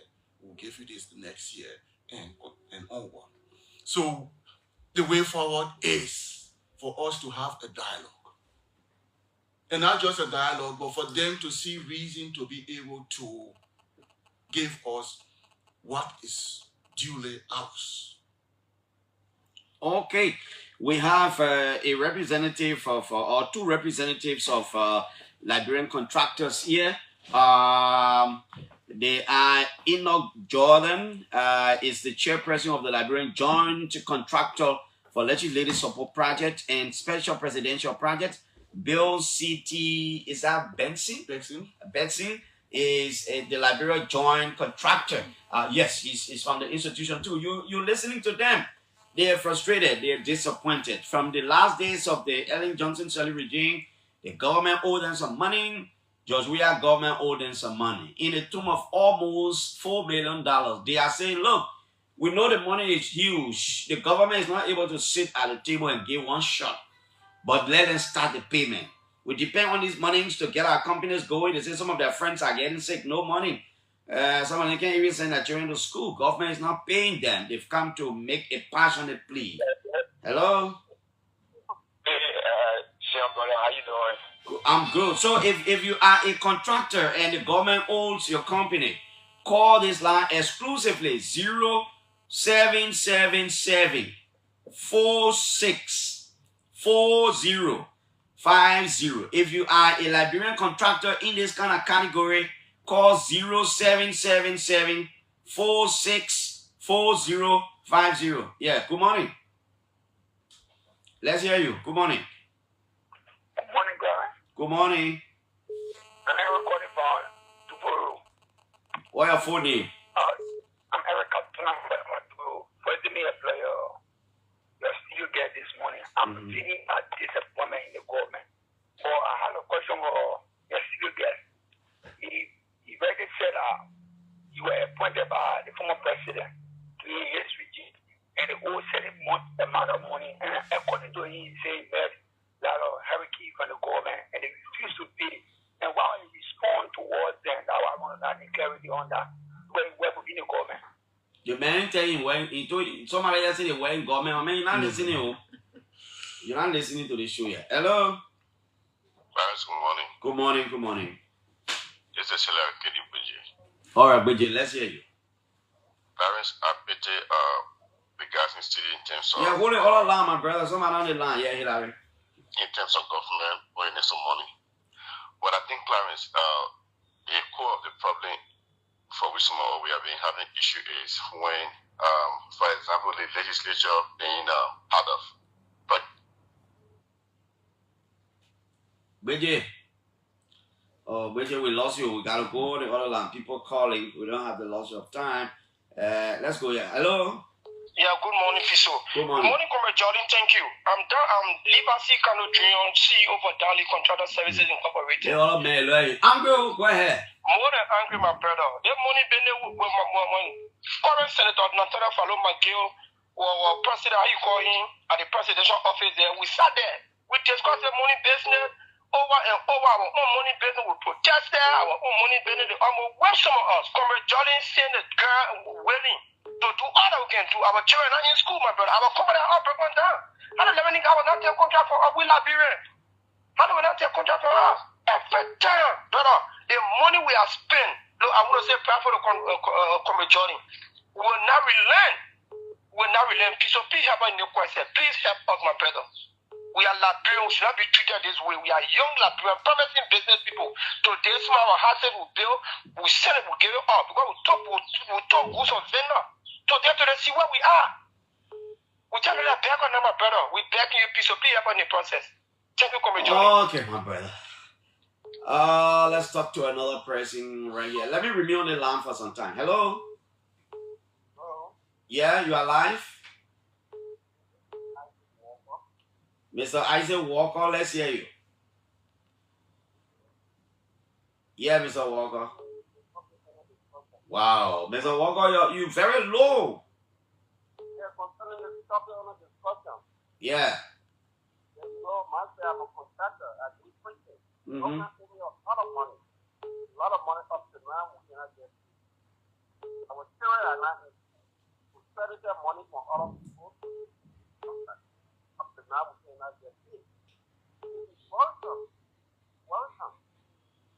Okay, Chief. Let me take another call. Hello. Good morning. Good morning, sir. Good morning. What's your name? Hello? Oh, wow. Let me remain with the line for some time. These contractors are calling. I will take contractors. Hello? Yeah, good morning, Clarence. Good morning. Yeah, I'm James Weir calling from GSO. I'm one of the general manager of Holy Construction and Contractor Services. First of all, I want to say a very big thank you to you guys. Let me appreciate our spokesperson in studio there. I highly appreciate you for the level of step you are taking. I think Clarence, there have been so much long time that the government continue to play on us. We did a project for my company. We did a project at steering toward the extension of the special project school. And our contract was for 7,000. And we only received 30% of the total money that we paid them for, and we won our contract on a Pepsi Yeke. And up to now, like our spokesman said, we are indebted, and I'm the general manager. The whole with a key on me, my family, who were 13, even the Indian vendors that we took material from to complete that project 100%. They are chasing me. I'm still in Haiti. And up to now, we cannot bring our face to the table. I have read after this morning, even the new representative for district number 12, Honorable Jerry, he has shown us, we wrote him, he gave a promise that under the new district fund, our company will be paid. So he asked us to turn the key over because we hold fast to the key for our contractors to believe that this money will not pay. So he put up under the impression that this money will be paid, and we gave that key to him and he gave us notes. And up to now, we go to capital building, we cannot see him, and we carry our case to list, and up to now, they cannot attend to us. It's so frustrating like our. Okay. Let's talk to another caller. Hello? Morning, Clarence. Yeah? Yeah, this is Samuel Bata. Yeah? And I'm a contractor. Yeah? You know, Clarence, have all to the police in studio there. And it's pathetic. It's disgusting, it's demeaning. The way the Liberian government treats its contractors. There was a day I want to ask our office to do an update of our employees or listing, personal listing. And then what we're asking is that we should do a payment or tax payment of all of the employees. So I said, but we have a contract and government owing us. They haven't paid us. They are telling me that if you don't prepare that's the company no money, put the company down. That's why Indians and Lebanese people, when they get ready for company, they get big in power equipped. You see, they are discouraging our businesses. It's so sad, my brother. Okay, thank you. Let me take another call. I can take two more before we go to end line. Let me hear from these contractors. 0777 464050. Contractors. Hello? Hello? Yeah, good morning. Good morning. I'm Mr. Kari. I'm a contractor. Okay, go ahead. Yeah, the problem I will report in the studio there. You work for job at time, they don't pay you. I mean, anytime they don't pay you, then you can't work for job at time. Why? They government say government owe you 4 million for what? I'll take contract with somebody. The man owe me 15,000. 15,000, I have to pay my money. He said no. He said I don't got money. He will give me 7,000 far. Then he said let me start the contract. I said no. Pay all my money before I will start. I owe you that kind of money. Then you stay working for what? For what? I mean, they don't want money. Okay, thank you. I have some indications that the executive director of the Liberia Agency for Community Empowerment, Mr. Julius City, want to phone in to make some comments. If he call or we'll pick up his call. Hello? This is Alan Jackson. Let me say good morning to the big brothers in studio. I'm Matthew Randall, and I join you from Luja office. You know, President Alan Jackson, thank God you and on the line. In a much that we are dealing with the notion that government is continuity, but in the words of Senator Abraham Law, the CDC-led government put our economy in the toilet. It is very clear. It is very big that level of debt that the United Party-led government, it is what is happening now. I too, it's a serious problem for business. I oil and gas business. Imagine our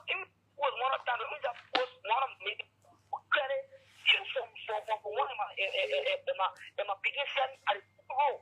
If I'm asking the people in steel to be patient with the government. Let us give the government time. The government will reach out, and I can show that the government will do everything positive to Maryland. In fact, the government can at least pay maybe 30 to 40% of those money that they are owing very construction company. Okay, thank you. I'm told the General Auditing Commission is supposed to do an audit of domestic debts. I'm sure those kinds of process will help you. Will help all of you. If Julius City calls me, I'll pick up the call. I've sent my number. Mr. City, you can call me. You got my number. They should give it to you. But now, when you call me, I'll pick up your call and then we can have a conversation. So yeah, let's hear the both of you. You listening to the calls. Your man is sounding too angry, right? Yes, those people, they are in their best tone. I don't think they are really express the real anger they sometimes express. They want to control some media responsibilities as well. But I mean, in my phone, I started receiving some texts from my colleagues. They say, tell those people, tell them by, if they don't pay that money, we will close the doors. We'll close the school doors, we'll close the bridges, we'll close the clinics. That is what they are saying here. But I know we can talk to them. If we have a decent table to talk on, we can talk to them, right? And they are, this is one thing said that even this, we got lawmakers who were contractors. Now they are in the house. And I want to call on say Miana. He was a contractor. Yeah, say Miana. Yes, St. John. Today, Matthew, Joe. Exactly. They are in the house now. Now these things are happening. They need to stand up because we have the same bloodline. Right? But let me say this to the finance minister. Let me say this to our president. Mr. Julius, I'm calling on a Lone Star number. Yeah, go ahead. Let me say this to all of them. We look up to them. We trust their ability. We trust the capacity of this government. We know exactly. Okay, I think Mr. Julius is on this line. Sure. If we are correct, it's you say they say he wants to make some clarity. Mr. Sile, good morning. Good morning, Clarence. Good morning to our contractors in studio. The men of verbal. I can understand their frustration, and also in sympathy with them. They can attest to that. From the time I came back to this office, I've been working around the clock to elevate their plight. I've spoken to almost everybody I should be speaking with. I've made all the different efforts, and I think we're getting there now. The fact that in less than a year, we've succeeded in maybe making some provisions or allotment for $1 million, I think we're making some headway. But the most important thing I needed to clarify is that the Johnson Sirleaf leadership did not leave any debt. We were then running a fiscal year, which meant we were doing 2017-2018. In 2017, because we were heading to elections, the president said, look, we will only authorize projects for those who are heading for elections. So we made part payments for those who are heading to elections, hoping that by 2018, whoever wins the election, the new government will not do the remaining portion for 2018 because it was a 2017-2018 project. Unfortunately, in 2018, to 2023, there were no legislative projects implemented. Instead, we had the presidential project. So technically, what should have been appropriated now to conclude the projects for 2017-2018 could not be because the funding in the budget year for 2018-2019 did not materialize. So that's what I needed to say. So, who signed the 2017 contract with the people? The contract was signed on a fiscal arrangement, which meant that the succeeding government would have continued. No, I signed the 2017-2018 contract. So that what they say, it was the early regime. You were there. You signed it. I mean, whatever arrangement it is that arrangement. But the point is, any regime, I'm saying to you, if any regime has continued on a different arrangement in 2018 or whatever the arrangement was, that government had a responsibility to do so. If I was there in 2018, that amount would not be saying what we're saying today. That's what I'm telling you now. Now, fast forward.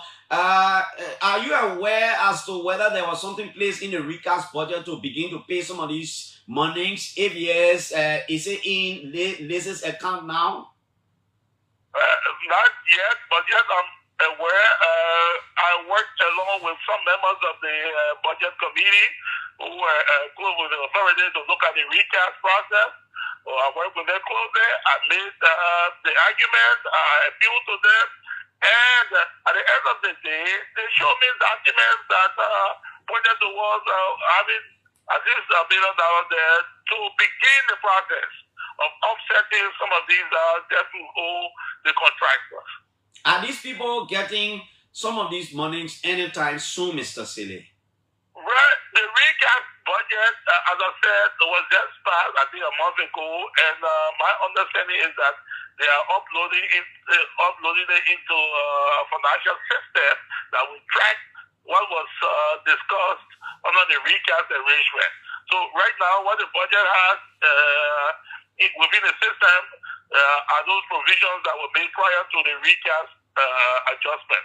So the recast adjustment needed to be uploaded into the system, and that's what's going on now, as I'm informed by authorities at the Ministry of Finance. But again, Clarence, we painted the plight of these contractors and received a lot of complaints. People being threatened to go to jail, people being jailed, people properties being confiscated, and what have you. And authorities, sometimes lawmakers have come to me raising the plight of these people, but I don't see that being translated in the actions of the lawmakers. Making sure that yes, what I'm telling the executive director or what I'm telling the contractors, I will go and advocate, I will go and do something. There's a common example. One school was renovated in one of the legislators' districts, and then the contractor locked the doors. We're trying to appeal to that contractor to open the doors, including vice president, boom, made an appeal. But eventually the contractor opened the door, yes. Well, the lawmaker in that state voted against the payment of debt. He voted against the payment of debt, domestic debt? Yes. Yeah, the contractor. Maybe you got your own reason, but I don't know. But one reason, other than helping the people to have better school. Jesus Christ. And now the building was devastated by the storm. By the storm, the children were in the green. That would a lawmaker. No, I guess they use lawmaker. We call the contractor, we beg the contractor, and we call the vice president who has oversight of this. He intervened, we talk to the contractor open the building. So then we say, well, the contractor, but yet, the children are in school. So there are many things we are looking at around. Yeah, man. Julia, y'all work with the people, let the people get their money, man. They think they're too heartbreaking, And I'm reducing the money. They can't send their children to school. The money, how the company not breaking down. And what will happen in effect, as Minister Gapon said, if we pay the local contractors will be able to pay the vendor. Yeah. They owe the vendor. They will be able to pay the bank. The bank will be able to renew credit opportunities for new contractors. The vendor will be able to reschedule supplies to other contractors. You have a cycle where the economy will be moving on and on and on. But if we just block this particular set of people out of the market, it becomes a real issue for it. Thank you, Sele. Thank you, man. I can't understand. They're going to get lawmaker in your district. They implement, they got school there. Parent there, the man how to do. The people tell the man open the door. Time for you to vote for the budget that will pay the man to pay debt. Anyway, gentlemen, what's your final message? Let's begin with Bill, and then we'll wrap up with Enoch. So Clarence, it's good that the executive director of LACE spoke, and you heard him. So all that we say, he has validated it. So all we want to say is, let the government please see reason to pay us. Now that you know the story, it's nothing new. We've gone through everything. We are crying and we're calling on the father of our nation, the president, to please intervene. We're calling on the vice president. We're calling on the speaker. We're calling on the pro tem, and we're calling on all meaningful government officials involved to please see reason to pay us this money so we can continue to live. Thank you, Clarice. Okay, thank you so much. I mean, today is an opportunity we have once again to amplify our voice in the studio. We have said this thing behind the house, we have said it everywhere. Today, it has gone far again. I want to say thank you. I want to call on the vice president. He's the head of list. I want to call upon him now to see how best he can, do whatever he can do. We are people, we are his citizens, right? We call upon all of them. Like he said, we call upon the father of this nation. We are calling on President Boyka. Let him do what he can do. Minister Gafua. Those are very simple things to do. Pay us. Like he just gave you, a kind of tedium of what happens in the economy. You pay us, we pay people pay, vendor pay back, taxes start moving, things are happening.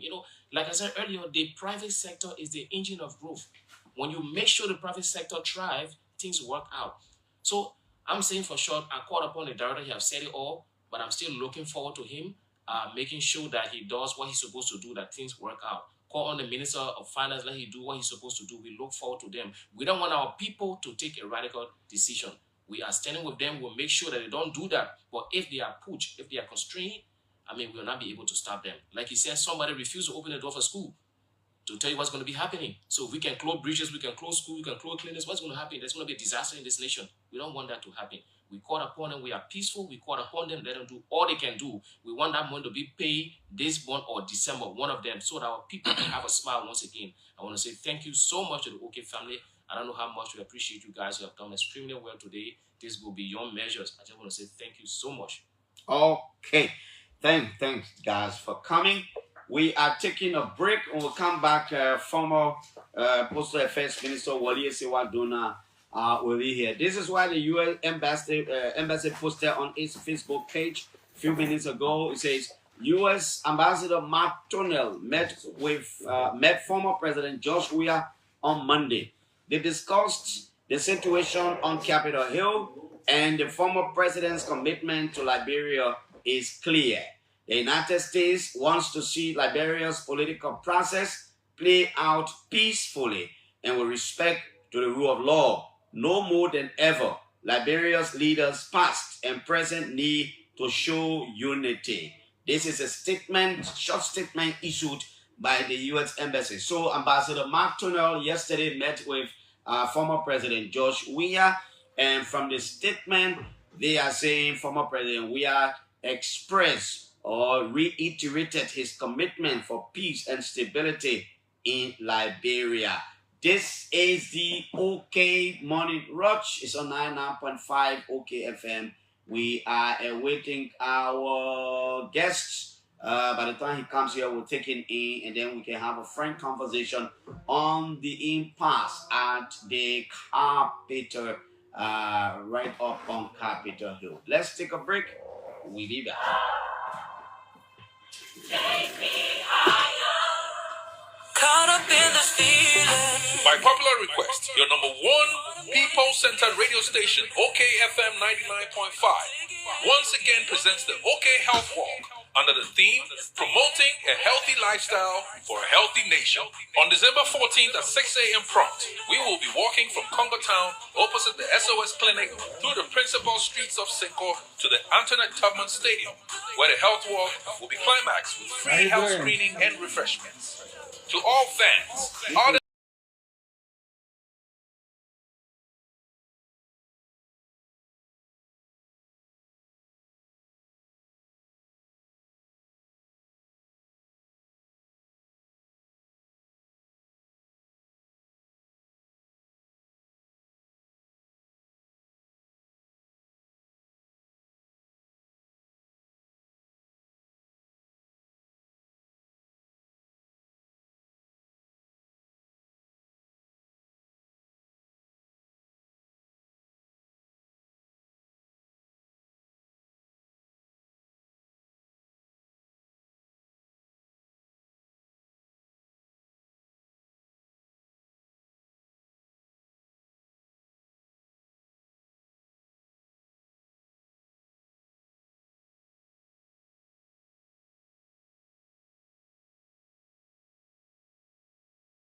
I think that was part of my history already, and we think God can lead us into other things that can still contribute to the nation building process. Okay. Yes, you did that recently when you were appointed Minister of Postal Affairs. Let's go up Capitol Hill. You spent 12 solid years up Capitol Hill as a representative of Nimba County. I remember. Nimba representative, what is it? Doing? I said it was. Now, there is a conflict there. It hasn't gotten to a crisis level. A group of lawmakers will rise up and say, we don't want the Speaker of the House of Representatives. There is this vote of no confidence. Up to about 47 signed a resolution. Few days later, when the thing started coming to public, most of them went back and said, no, I am taking back my signature. I did not sign this thing with this intent. This is not what they explained to me. Others would say, they gave me money. Let me money, yes. I want some. I'm the whistleblower. But it's continuing. Last week, a speaker for the majority black, they elected a speaker in Richard Kuhn. In battle speaker for Nanti Kofa will now run to the Supreme Court. Today, the Minister of Justice and others supposed to file legal returns. You lawyer know all these things. I've seen you do a lot of writing on Facebook about your opinions and stuff like those. Yeah. What do you think is going on up Capitol Hill, and how do you start this conversation? Thank you very much, Clarence. I just want to be clear. The point at which I started making those interventions in public civic education was the point at which there was a lot of ignorance on this place. A recent report of the UNDP, I think, in World Bank indicates that our literacy rate has actually fallen to 48%. So it means majority of the people of this country are illiterate. And then when you take that 48%, functional literacy will be a bit smaller number again. And then constitutional literacy is almost like non-existence. And so there is a limited education, a limited awareness, and limited knowledge on most of these things. What is happening on Capitol Hill? It's merely a legislative dispute, and the legislature has solved the issue already. The majority felt and took a vote of non-confidence in the speaker, consistent with rules, consistent with laws, and he has become the former speaker. 2 years ago, one Matt Gaetz in the U.S. Congress got up and wrote that I do not like the policy of Speaker McCarthy. I want to vote of non-confidence on him. If his speaker and his policies are good, he wins, he survives. If he doesn't win, he loses it, he stepped down. What happened? McCarthy stepped down. A popular British politician named Boris Johnson took Britain, UK out of EU, won a mandate for 4 years as Prime Minister. This is a parliamentary system. The legislature is a parliamentary body. And the iron rule in parliamentary body is when you loses the majority, you loses the leadership. Because you are incapacitated. You have ceased to function. Your job as presider is to function. So when Boris Johnson was challenged for the leadership and he lost within his party, he resigned as Prime Minister, and the winner, and they elected a new Prime Minister, which was Liz Truss. She too lost a vote of non-confidence, and that tenure was ended by Rishi Sunak. Why am I breaking these international best practices? So Liberians should know that the presiding officer, the speaker, or the proton, whatever name you go by, or the prime minister who has a legislative delegation, once that person ceases to maintain a majority, that person should step aside. That is part of the parliamentary and democratic norm as practiced all over the world. So I tell people, nothing illegal is going on. So the critical things there that you need to control, one, Clarence, is what did Article 33 says? What did Article 49 says? You look at the pleading. Let's go to 33. Yeah, you go to 33. A simple majority of each house shall constitute a quorum for the transaction of business. But a lower number may adjourn from day to day and compare the attendance of absent members. Good.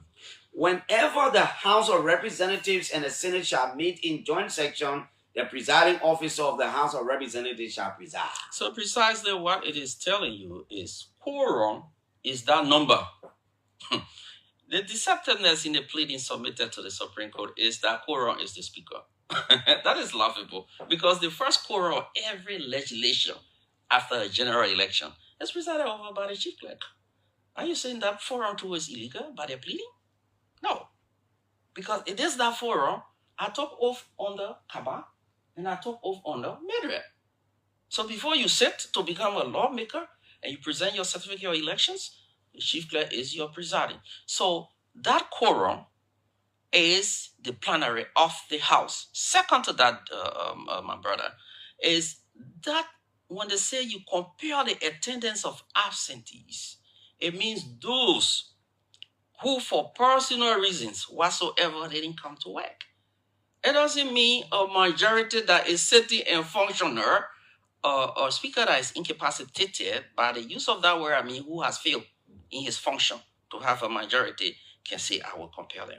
It's legislatively impossible. But we can play with the narrative. We can play with the opinion on the Constitution. But Jackson, we can't play with the facts. They are stubborn things.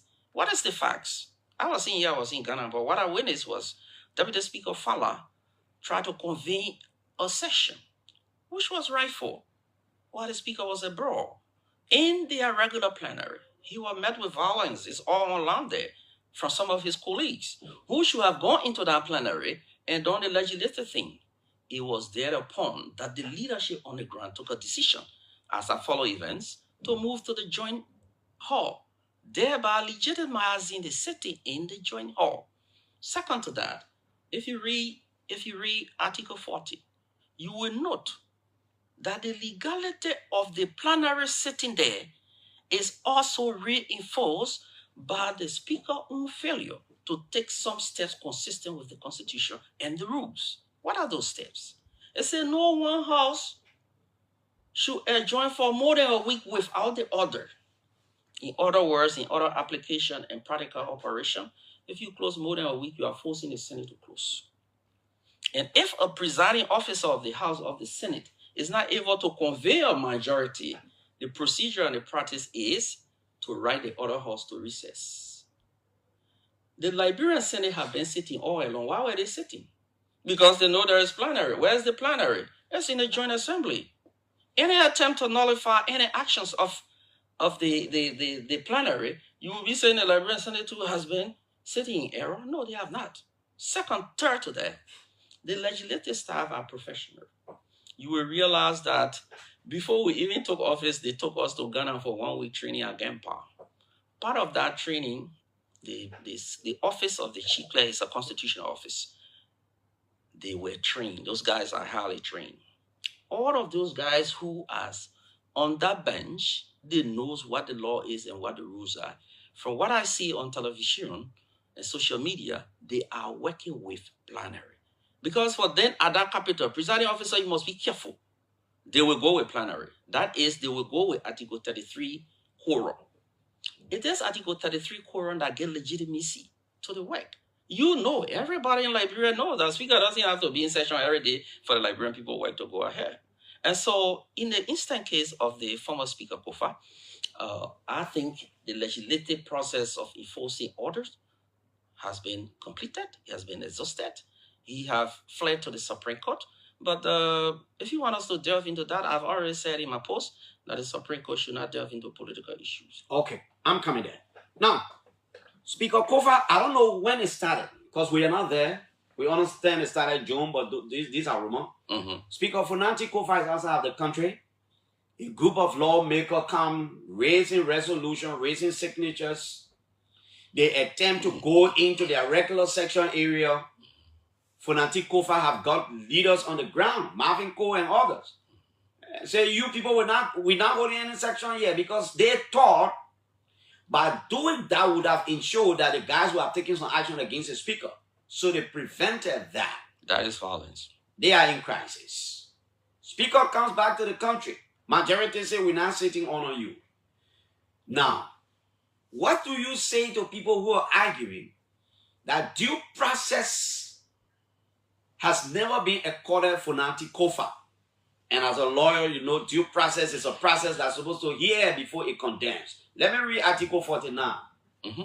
It says, the House of Representatives shall elect once every 6 years a speaker who shall be the presiding officer of that body, a deputy speaker, and such other officers as shall ensure the proper functioning of the house.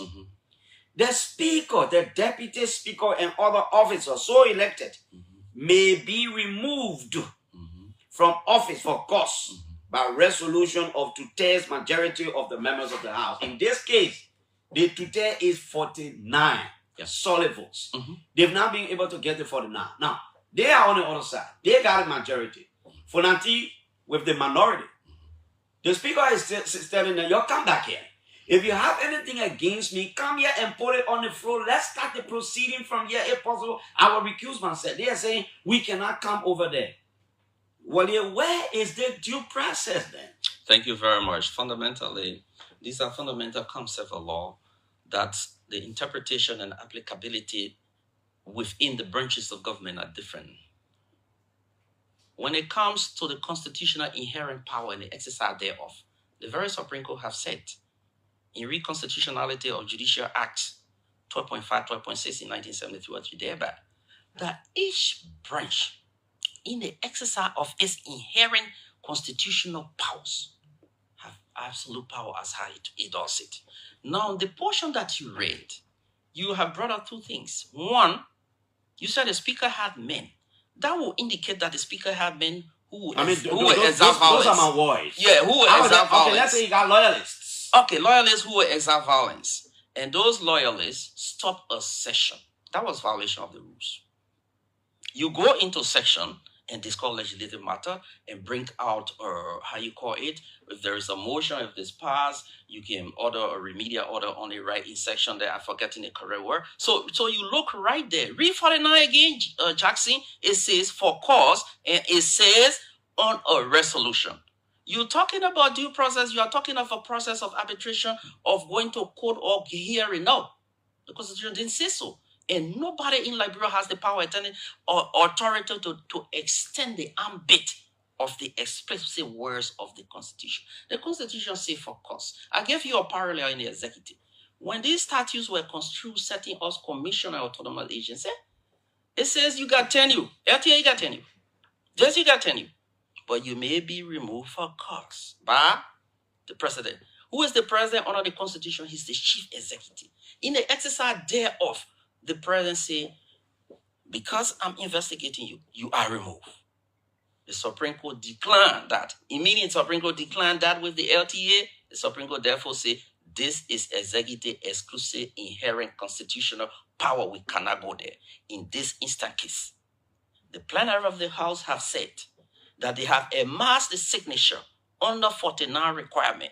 And for cause, one of the cause which probably you listed, because if there were violence, and the speaker returned from the country, and for the record, he has never denounced the action of my own brother, Honorable Marvin Cole, against Deputy Speaker and others by preventing them. He denounced that. Or if he did, that was good. If he did, that was good, but he didn't. He didn't die. So he has been gravely incapacitated. Now, the function of the next line of argument there in that 49 is we have established that you only need a resolution signed by that number, and it should state a cause, and that affects the removal. I think I heard him somewhere. He said, bring the 49, I'm out, I'll pack my bags. He has gotten the 49, and we got a new speaker. It's a former speaker. Now, the next thing to that... How have they gotten the 49? So most of the signs said, we're not there again. How did they do it, Clarence? Signing is easier. Removing is a process. You think so? You have to deposit the document of recension with the chief clerk office and have a return to proof. I was here on judiciary at the moment of Speaker Tyler's removal. And so if you are rescinding, if it is not lodged with the office of the chief clerk, you have done nothing, my brother. You have only talked to the press. You have notarized, fine. But it has to be submitted somewhere. Even the pleading that lawyers carry to court, do you know they notarize it? They notarize it, right? But if you notarize it and you don't give it to the clerk on time, they say today, the last day, you notarize it, you keep it, you submit it tomorrow. Nothing has happened. You have submitted out of CC. So notarization alone does not establish legality. Submission to the rightful constitutional authority for logging, and you have a return to proof. If they have a return to proof, now your chief clerk sign for it. Yeah, it is. then they have properly rescinded. So what otherwise, their signature stand, their intent stands, and whatever they talk on air or political obfuscation. You think so? I think so. So the original people, the 49, who signed that resolution, it implies that their signature still stands. Until what are details happen, ask any lawyer, they will tell you. If you are rescinding your signature, where did you submit your signature in the first place? In the office of the chief clerk, right? That's where the submission of the resolution was done. So that to withdraw your name, therefore, you will do or let. It's just like you were part of an article incorporation lodged with the business business registry there, right? If you have to withdraw your signature, Clarence, you will do a letter and then accompany it and address it to them there.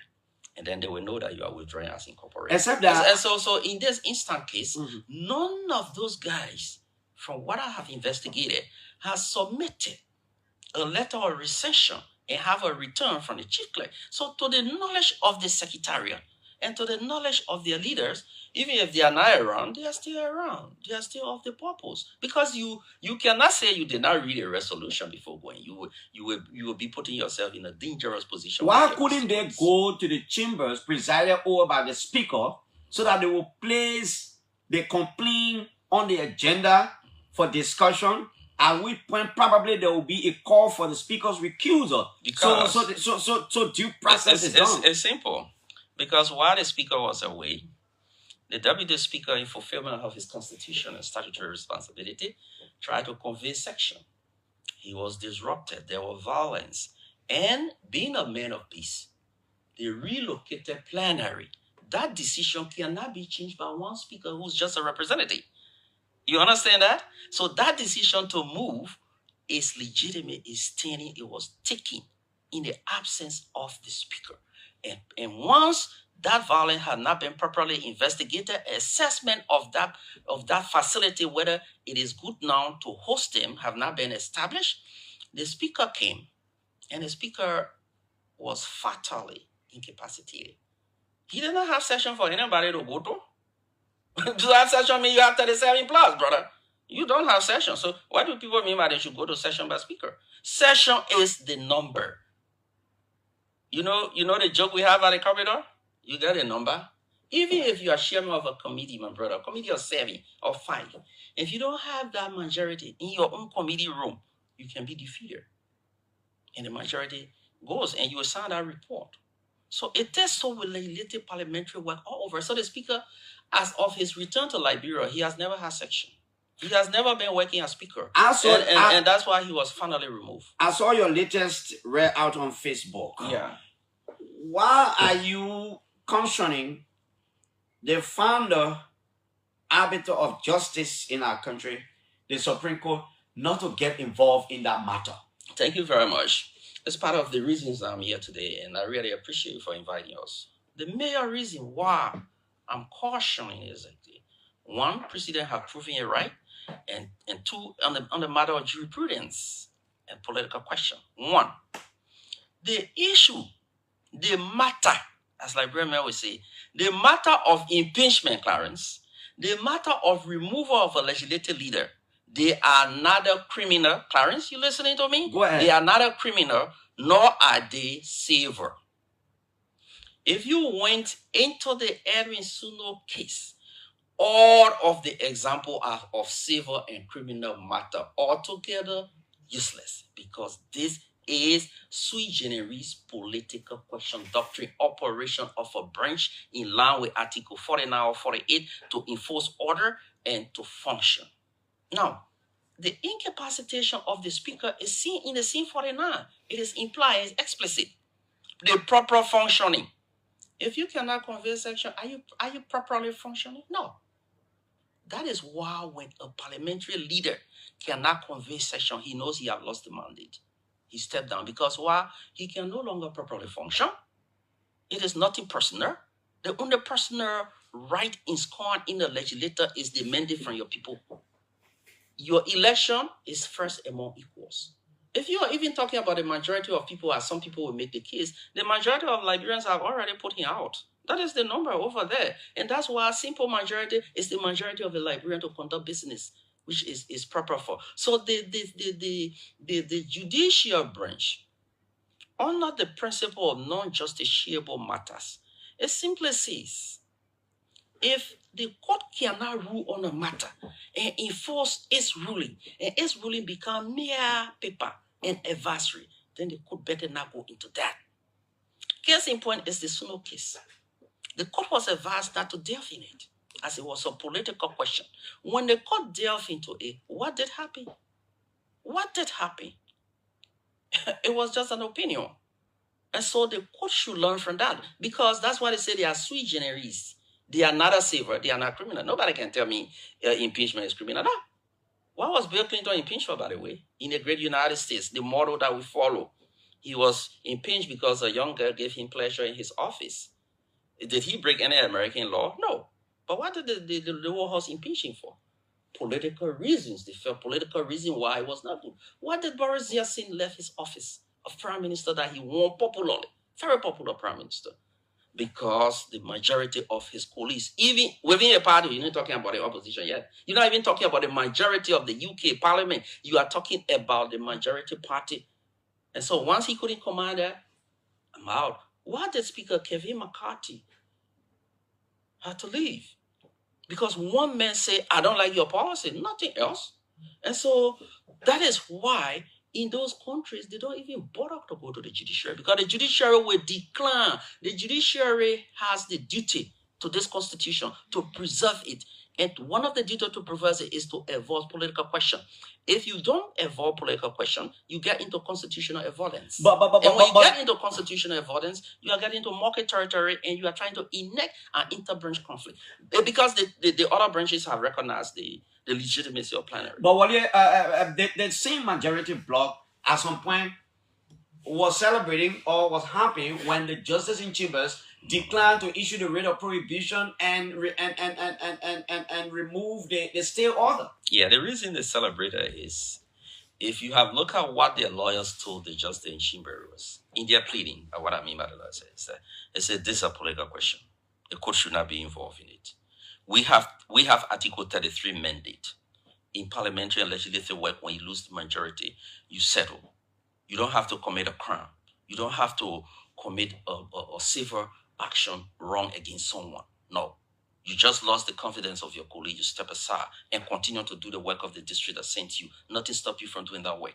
Sir, others would argue that all of the scenarios you are citing were done on a parliamentary system, and are all happening within the chambers and not outside, having another plenary outside. Yeah, Jackson, we have earlier said, and I know the public is following, we have earlier said that at the onset, when the honorable gentleman from Bon County, I think, and others, Marvin Cole, yeah, and others stopped the majority that were on the ground from going to their normal meeting place, what they failed to do and what they could not even do with any amount of violence was to stop the sitting of the plenary of the House of Representatives while Mr. Fonanti was outside of the country.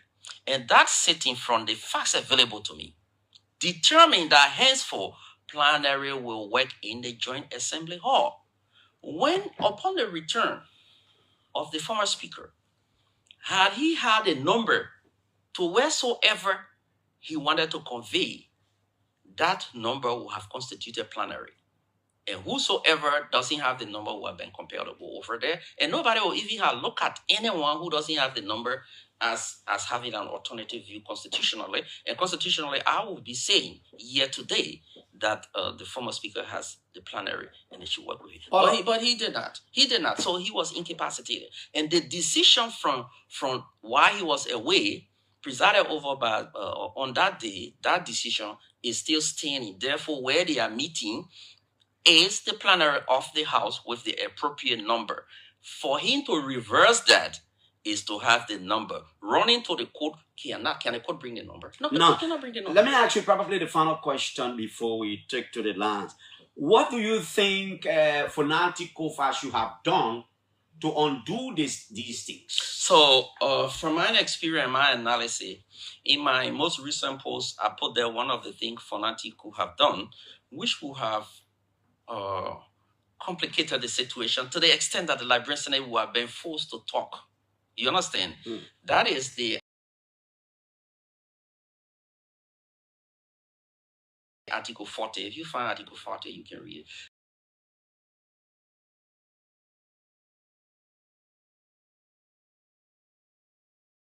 So Article 40 quickly says you can't be adjourned for more than a week. If I were his consultant, or if I were his lawyer, having realized that he could not convey section 4 Article 40 of the Constitution. Yeah. Neither house. From time to time, he been adjoining, right? Mm-hmm. Did he? Because he didn't have a quorum. Yeah. Did he immediately inform the Senate to seek their permission that, hey, the House of Representatives is therefore now adjoining as there are legislative and parliamentary issues I'm trying to sort out? Because at that time, he was still Speaker. He did it. He should have done that. He should have done that in that very first week. It's the Constitution says a week.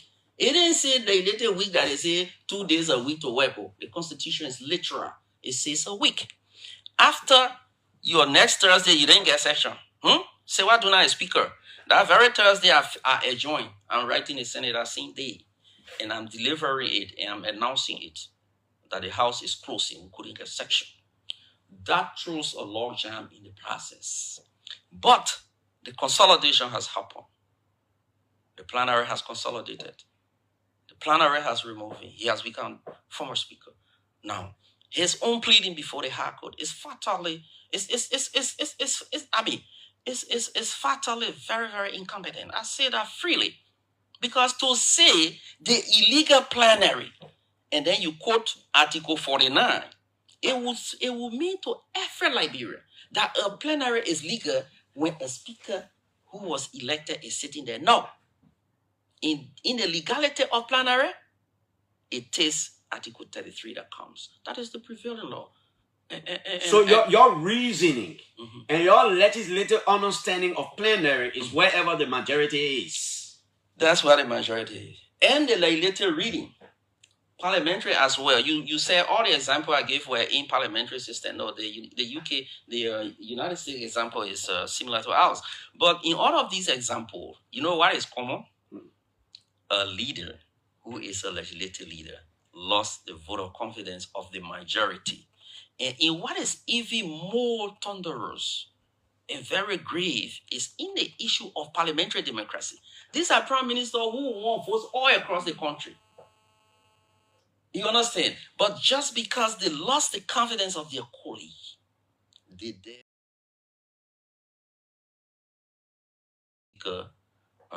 Kufa ever canvass for vote across this country to be speaker of this country? No. Do you think nothing is going to change? The court is not going to overturn anything to say Fonati is still recognized as a speaker? So let's push you a bit in that argument. Let's assume for the sake of assumption that the court say Richard Kun is no longer speaker, Fonati is speaker. Let's say the court says that. And the majority continues sitting. What will the court do next? Will the court send marshals to their offices to hug with them, put them in handcuffs? No, then at that point it is understandable that they should abide by the ruling of the court. No, at that point it's understandable that the court has crossed the line of separation of powers, and the court has invoked and provoked a needless and unnecessary constitutional practice. Is that your interpretation? That is my interpretation of the separation of power. In fact, it is the interpretation of the court. I give the reliance in the ruling of the Supreme Court. Some Liberians think our democracy is in the hands of the court, and the court should be blunt about this thing. Our democracy is not in the hands of the courts. Our democracy is set up a mechanism of self-correction that lies in all three branches. If the court is in error, the judges can be impeached. So it is not only. If the executive is in error, if you go to Article 2 or 3, the power given the Supreme Court is to say what the law is. It cannot expand that to say now, I will ask the president why he removed John for cause. If they think that they had that power to ask the president why he removed the LTA board for cause or the central bank governor for cause, they would have heard a bit of information. So in most recent time, the most recent precedent of this same Supreme Court is that we decline. Okay, former Nima County Representative Wally Sewadona is a lawyer, counselor at law. I'm not counselor, Anthony at law. He lastly served as the Minister of Posts and Telecommunications. Now, I'm opening a particular line for current and former lawmakers. If they call, these are the people who I can give a lot of time to. Other than that, if you call, please just take a minute to get your points through. If you are a current or a former lawmaker, call 0777 464050. Current and former lawmakers 0777 464050. I think I should send Senator Abbott, Senator Gosinche is turning down my invitation. I need to extend one to Carlos Gray, to come from the other side. Hello. Good morning, Clarence. This is Mandela Patrick. I am phoning in from Marshall to be specific. Okay, Mandela. I'm very disappointed this morning. I haven't listened to your studio guest. The first contradiction is the fact that when he made it very clear that the court cannot intervene in what he just outlined, I want you to read Article 26. Article 26 made it very clear that anyone, a member or any association, you have issue of constitutional matter that you are unjustly deal with, you can seek the opinion of the court. And that's why the speaker has sought the opinion of the court to interpret as to whether his removal is constitutional or not. And it's in line with Article 33. Remember where the Constitution says clearly that the lower number, it is only the lower number that can compel the attendance of absentee member. You don't expect people to be grabbed and be brought back. You seek the opinion of the court, and it's in line with Article 26. Finally, let us be very clear here, and I want you to question more. Let's assume that the resolution, 50%, according to them, when you sign, you cannot withdraw your signature. Under our law, you have the right to associate and disassociate. The people who initially signed the resolution, they were made to understand that the speaker would be given due process. When they realized that this speaker was not given due process, they left. Okay, assuming they didn't get the information or the clearance from the court, but they proceeded without giving the speaker due process. I want you to ask him whether it is still justified. Okay, Fandala, thank you. I think I asked that. Hello? Yeah, good morning. Good morning. This is Mohammed Sharif. I call from district number 17. Yep. I have to point to defend they are still guests. I have only 2 points to raise in defense of what you said. First, the political will of the legislature when you spoke of, I think, for the thing he said, they mentioned that I have a view for him on the removal of Justice Cabinet Jammeh, Associate Justice of Cabinet Jammeh, when they led the party to the rate of prohibition, and he said that he respects the opinion of the court. But then the issue on the capital building is political matter. That's the let us be the speaker of the former profile, he violated the Constitution or his trip to Italy. How did he violate the Constitution? Okay, it is clear within their law that when a section is on or is about to open, even in the absence of the speaker, the deputy speaker presides. When the speaker lies to his colleagues, telling them or informing them that you are going to return to country, subsequently they should postpone the time to 4 o'clock, reschedule to 4 o'clock. So what a constitutional violation in that one now? Because the other guys. What clause in the Constitution? Thank you. Hello. Yeah, good morning. Yeah, you will call your name. Councilor Garrison, that you did chair. Doda, let's hear you. Yeah, thank you, Clarence, this morning. Few issues that was lifted by the Honorable Donor. One is the issue of due process. And we're making due process to look like it is something abstract. And due process is not abstract, it's something that is clear. Firstly, when there is complaint against you, and that complaint is put on the floor, and you are written to appear before the committee that was set up a plenary for investigation, and you waive your right, they could have held in for the 2 elder hour. But Carson, before you go far, who they plenary here now? They put making plow, the message on the other side. The message I don't recognize you. They post it alright, but we recognize ourselves because we got a majority. Then the people read it, man, they say can't. The message no, I'm coming, your can't. So who they plenary now? Okay, Clarence, so who is plenary? Article 33 answer that questions. Plenary is where quorum is. In just most recent time, Speaker McCarthy of the United States Congress, his own colleagues said that they never wanted him to be speaker. And he refused to go to session 1 day, 2 day. What happened? Speaker McCarthy was forced to resign because he never had the plenary. So the issue is that where is the plenary? I listen to somebody who go ahead and say Article 33 says they compel. It says may. When the law is saying may, it is not mandatory. When the law says sure, then it means it is mandatory. So you are telling us a plenary that is sitting and recognized by the Honorable Librarian Senate, and they are doing business. They have gone more than 5 days. There have been no adjournment, and you see they are not legal body. They are legal body. If the group sitting there were not legal body by this time, the Librarian Senate should have closed. Then the legislature should have been closed, and then we have a constitutional crisis. Maybe that's what some people are saying we should go back to. And we cannot hold this country in hostage because of one man or two person business. The country has to go forward. Okay, Children have to go to school. The hospital has to be open. And how you expect it to get funding? It's from the legislature. Okay. So I'm saying to you, Clarence, look. Due process. Yes, due process. The issue of due process have been satisfied.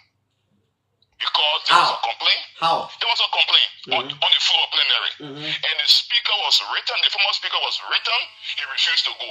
I think the former speaker is a lawyer. He should have said, written to people and said, look, I just received your communication. You're giving 1 month to hire a lawyer and prepare myself to appear before you all. He declined. He did not go. He did not write the people any excuse to ask for time, and he did not go. So he suffered waivers and latches. And you know what happened? If you read article, or if you read the opinion of the Supreme Court in 2004 in the Judicial and ex case for the 2 elder hour, they said when even a day, all you need to certify for default judgment is there was a notice of assignment given on you. And notice of assignment was served the former speaker, and he did not go. So the committee went ahead with the investigation. Mind you, Speaker on Spoon FM and said, the former speaker on Spoon FM, and said that he in fact acknowledged and agreed to some of the allegations of corruption made by his colleague against him. Okay. He said in one room above a party there was divine money. So what do you need to be a magic sounding to almost saying that he was involved in corruption when he himself went on a radio station and confessed to the Liberian people? Thank you. Let me take current representative Dixon Walawli Sibo. Representative Sibo, let's hear you. Hey, Karen, my friend, how are you? I'm good, but I said that you have thrown me away in the midst of all this, but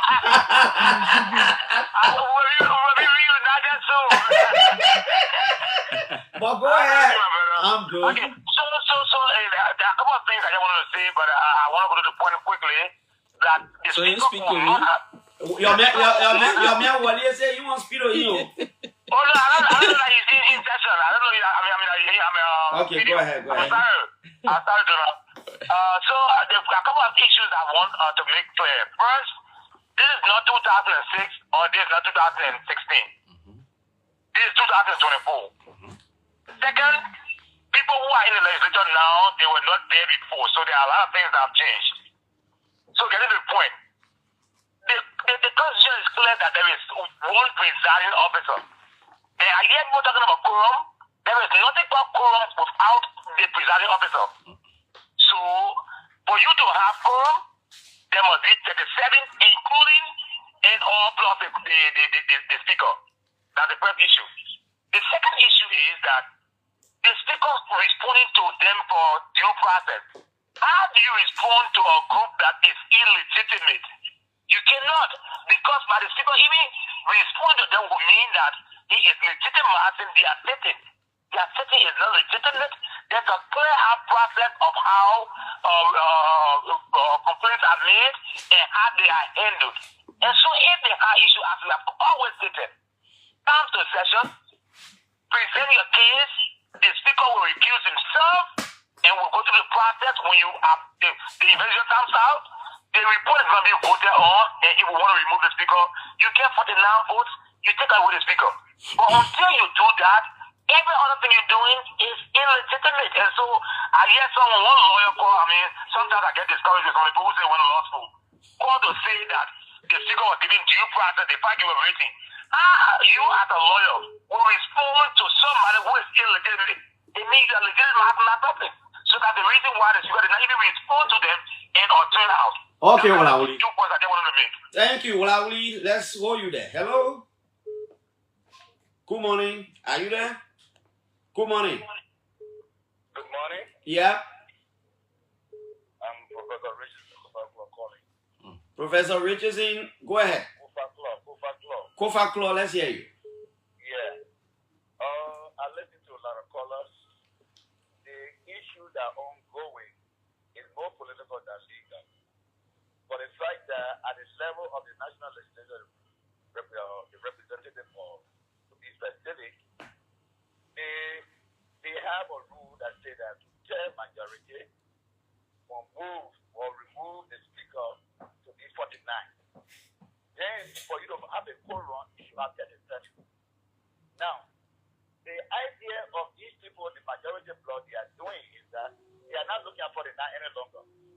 They are putting the speaker under extreme pressure to resign. Now, if you are a speaker legitimately, you cannot form a quorum for more than 2-3 times. The burden shifted on you, meaning that you either bow out or whatsoever. Because running to the court, to the Supreme Court, they are separation of power. That's what the fact they are coordinated. The fact here is the Supreme Court cannot compel the majority bloc to come to session. Okay, sir. Thank you. Let's come back to Duna because we got 4 minutes. I'm sorry, we're not taking any more calls. Representative Duna, let's hear you. Quickly, I will answer starting with the last. Professor, thanks for that insight. Librarians need those kind of things. And then I go quickly to my friend Dixon Sibo.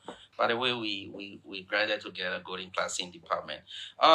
Dixon said the speaker could not respond to an illegal group. The speaker is a lawyer. He knows whatever your opinion of the group is taking actions, you should respond and say exactly that to them. If I were the former speaker, I would have written them, left it there, even published it everywhere that I cannot come there because these are my issues, but he didn't. And that is the default that Councillor Yeru spoke of. And then one of the callers talked about, quoted the speaker, or the former speaker himself, that the impeachment issue, prohibition, would not lie because it was a political question. So I remember that time he and I were on the same line. I came in this very studio and I stated that interview was with your colleague, Julius. And I quoted that impeachment is a political question. It's non-justiciable. The court cannot go into it. It's the same thing I say here today. It is good he brought it out. And then my friend Vandala Patrick said, a lower number, the Constitution says a lower number can bring the majority to the session. That is ridiculous. And I have explained it earlier.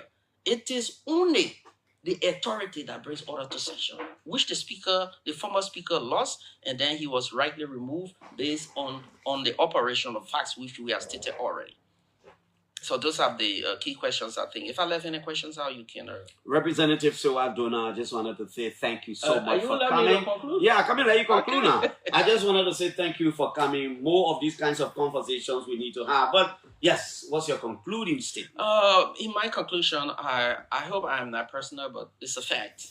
When we were at the Capitol, there were those lawmakers, I won't name them, who started what we call flat rate. Flat rate is your staff salary that goes to the bank, you compare them to give you some. And that was an ugly statement. It was even carrying the media. And it happened that most who started it were people who had lived in the United States for 4, 5, 10, 15 years and came back in one legislative seat. And so we used to joke, why people come from America, they don't do the best practices in Liberia. And that comes to my summation. Why is it that Liberians go abroad, live abroad, to see all the best practices in as soon as we get home, we've done everything. In the instant case, my learned colleague, Councillor Kofa, is aware And the professor just told him that this matter cannot be. The plenary, I have laid out that plenary has given legitimacy by the continuous setting of the Liberian Senate. The executive have equally responded to them by the appearance of cabinet ministers. And the central administration staff have coalesced around them, further consolidating that. And so the speaker failure not to do the Liberian people will become fatal. And there was two facts in the petition that we didn't even go into. One, the ECOWAS delegation is always elected. They say he didn't elect them. He has never refuted that. And then the issue that Honorable Yeru alluded to. Altogether, this is a purely political issue. It has been settled and is closed. And I know the Supreme Court will accordingly send it out and decline to hear it or to make a determination, same as they did when the bill of information went when the president acted for cause on members of the executive. So I want to thank you very much. We should have more of these discussions. Yes, Wally Donald, former Minister of Post and Telecommunication, two-time lawmaker of Nimba County. He was our guest today. I'll reach out to Akaras Gray and others. Let's hear from the other side. My name is Piso. Bye-bye.